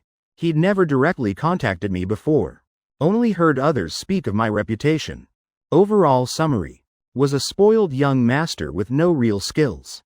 Today, I even brought a beautiful girl of similar age. Here, that further convinced him his thinking was correct. He guessed I surely came here to view Phase 1 of the resort tourism area. Phase 1 of the resort tourism area was built on a peninsula jutting into the sea, with a coastal road, sandy beach park, aquarium and many other entertainment facilities. Young master rarely visits Brookside. Want to stay at Area 1 for a few days? There the beach and scenery are both beautiful. Not many tourists either. Perfect for taking your little girlfriend strolling. The hotel there even has hot springs and private pools.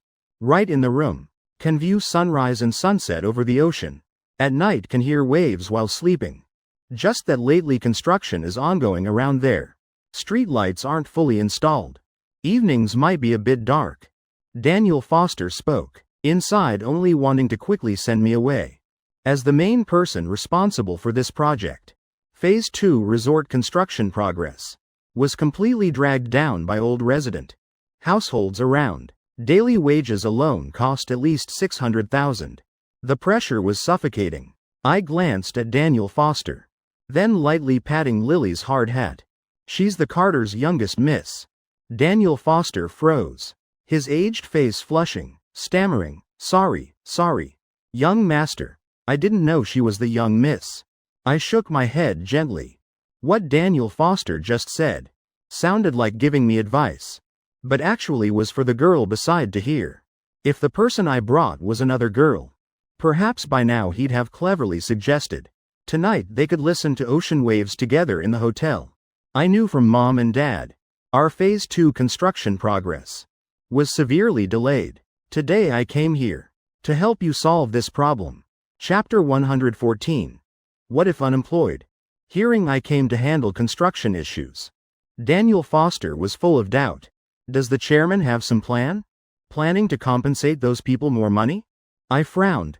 That money is all mine. Based on what should I give them more? Contract already signed yet demanding more money? Dreaming?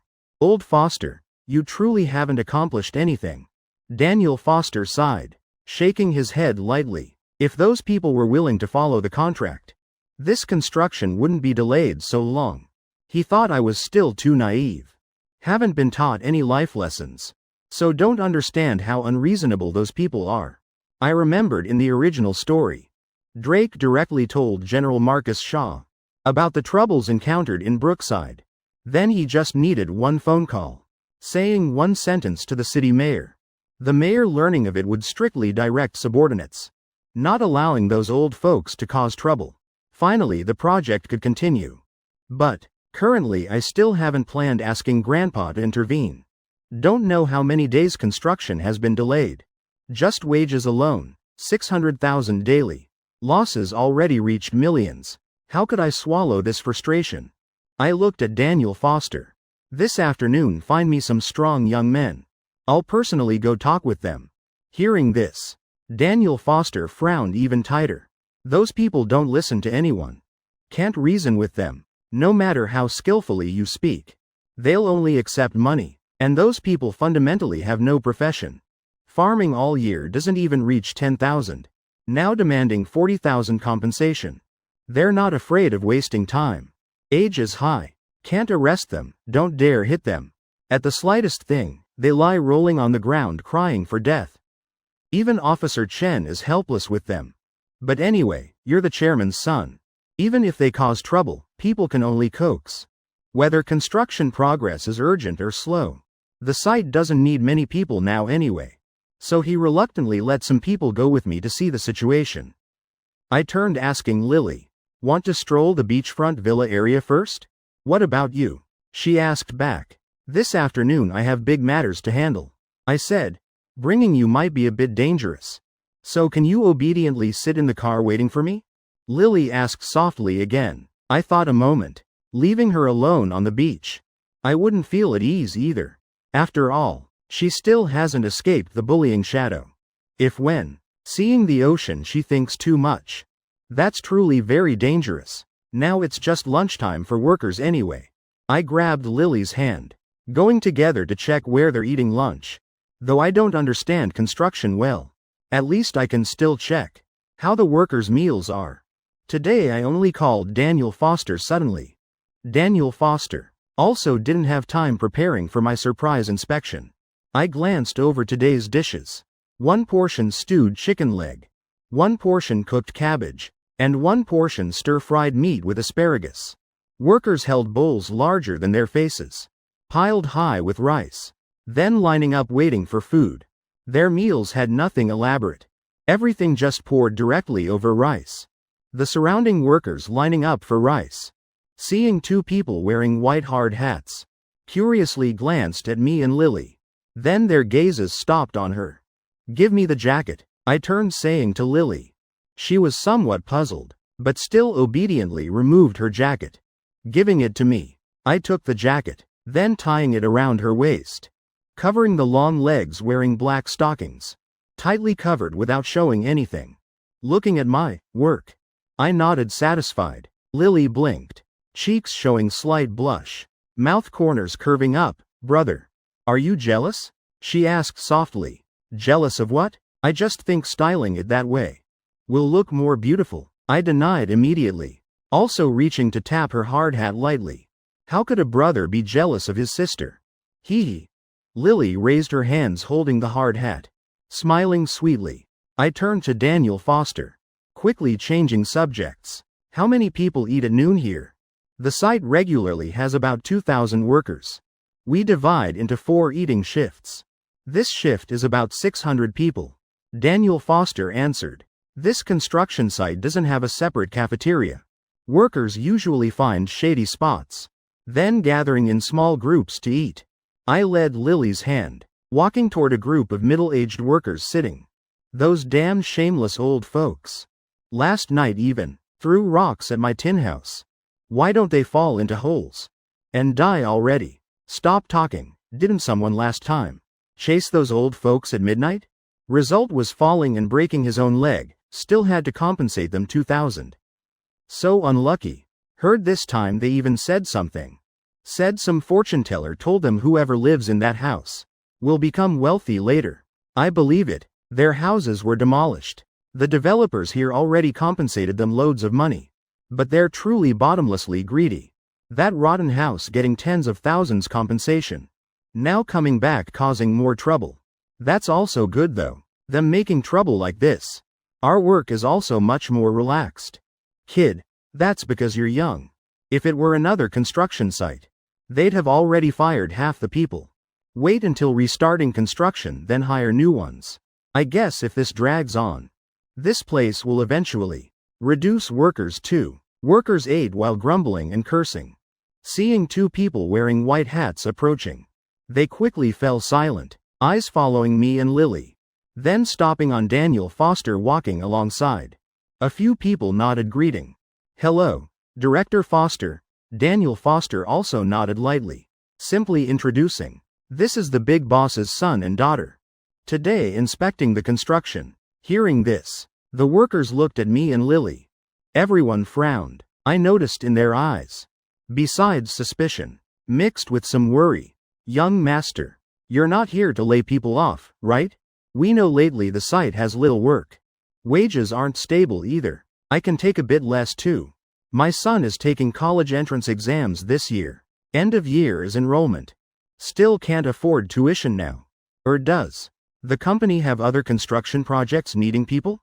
As long as there's work, we'll go anywhere. Looking at the group of dark-skinned middle-aged men before me, I sighed softly. They have elderly parents above, young children below. If laid off, then the whole family's livelihood could face difficulty. I reassured them first. Today I didn't come to reduce workers, but to solve our construction site's problem. Now everyone doesn't have much money, right? That's right. The whole family depends on these wages to live. The workers answered. So if the next few days have no work, also no money for food and lodging, then only option is going to the big street in downtown Brookside, in front of the urban management headquarters, or municipal bureau to share meals and sleep temporarily, right? I said. The workers looked at each other bewildered. Huh, what do you mean? Chapter 115. Are there wild animals here? Daniel Foster froze. This young master, could he be planning to use thousands of workers' employment issues to pressure Brookside's urban management bureau, forcing them to step in resolving this? But doing so will only make relations with higher-ups more tense. Even if this time truly resolves the problem, later they'll come inspect every few days. Affecting construction progress will be even more serious. Young master, your method isn't very good. Society isn't as simple and pure as the school environment you've been in. He advised me thus. I nodded lightly saying, Uncle Foster, I know what you're worried about. The cruelest thing in human hearts is within one's authority, yet doing utmost to make things difficult for others. I understand this well. Hearing me finish, Daniel Foster couldn't help looking at me differently. This sentence is truly too accurate and profound. Already understanding such complex relationships, perhaps I won't act rashly. The workers still looked bewildered, not understanding, though they were truly poor, but not yet to the point of sleeping rough. Some reacted faster, understanding my meaning, immediately nodding agreeing. Right. By then if we're completely broke, also can't leave Brookside, only option is wandering the streets. I smiled slightly. We'll definitely resolve this problem soon, ensuring construction can continue operating stably. I turned looking at Uncle Daniel Foster. After their lunch break, then Uncle, arrange some young men to go with me. Speaking, I led Lily back to the car. I looked at her asking, can we stay overnight here tonight? Lily seemed eager, though Riverside was also a coastal city. She'd never seen the ocean before. If returning late this afternoon, missing the sunset, then tomorrow morning, can still watch sunrise with me. Thinking this, she suddenly realized. Won't it be staying in a hotel together with brother? She sneaked a glance at me, remembering Daniel Foster's words, that the hotel here even had pools and hot springs. By then, could I soak in the hot springs with him? Just thinking this, her cheeks flushed again. I nodded saying, already here, staying is also good. Before transmigrating, I only ever saw the ocean from afar. Never got to play on sandy beaches, let alone stay in a hotel with hot springs. To watch both sunrise and sunset. Hot springs. I sneaked a glance at Lily. Could we really bathe together then? After getting in the car, I drove half the day. So tired. Just closing my eyes, my head filled with images of Lily wearing black stockings or wearing swimsuit. Finally, when drowsily falling asleep, I dreamed of her, wearing black stockings paired with swimsuit. Looking both strange and adorable. Knock knock knock. Light tapping sounded on the car window. It was Daniel Foster. I startled awake. Looking at Lily. I saw on her phone various swimsuit styles displayed. Could the dream just now be coming true? Besides, in short videos, I'd never seen any girl wearing swimsuits in real life. Lily noticed my gaze, cheeks blushing, quickly flipping her phone face down on her lap, also glaring at me, as if blaming me for daring to peek at her little secret. Young master, people are selected. Now we can go. Daniel Foster's voice came from outside the car. I looked at him, sighing lightly. All right, let's go. I drove following behind his car, thinking now, if I called Grandpa Shaw, might be less troublesome. Just because I wanted to save money for the Carters. I'm exhausted to death. The two cars followed in succession, driving along the winding mountain road, soon arriving below a hillside. Daniel Foster's car stopped first. I also stopped behind. Looking at Lily, I instructed, just sit in the car. Obediently wait for me to return. Lily looked up the hillside, worriedly saying, brother, be careful. Don't ever believe those villagers are truly kind. If they were honest, they wouldn't be causing trouble. I still want to watch the ocean with you. I huffed softly in response. Lily smiled brightly, saying softly, I'm also looking forward to it. I got out. Daniel Foster and several others already stood waiting beside. Looking up at the hillside before us. Scattered small houses dotted it. Viewed from afar, mostly surrounded by lush green trees, creating a very peaceful feeling of harmony with nature. The hillside faced straight toward the open sea. Just the part meeting the ocean was a sheer cliff. No sandy beach, so couldn't serve as a recreation spot for tourists. This place plans to develop into beachfront housing area? I asked curiously. That's right. Up there we'll build ocean view villas, homestays and some small hotels. Below we'll build piers and docks for mooring yachts. Later can go fishing at sea. Daniel Foster introduced. Hearing about fishing, I immediately got excited. If having a house here, then mornings just need to wake up and can go sea fishing. Though I've never fished before. But having a place like this, learning is fine too. I turned to Daniel Foster and the group of young men behind, saying, you all take out your phones. Keep it discreet. The entire process must be audio and video recorded. Start filming.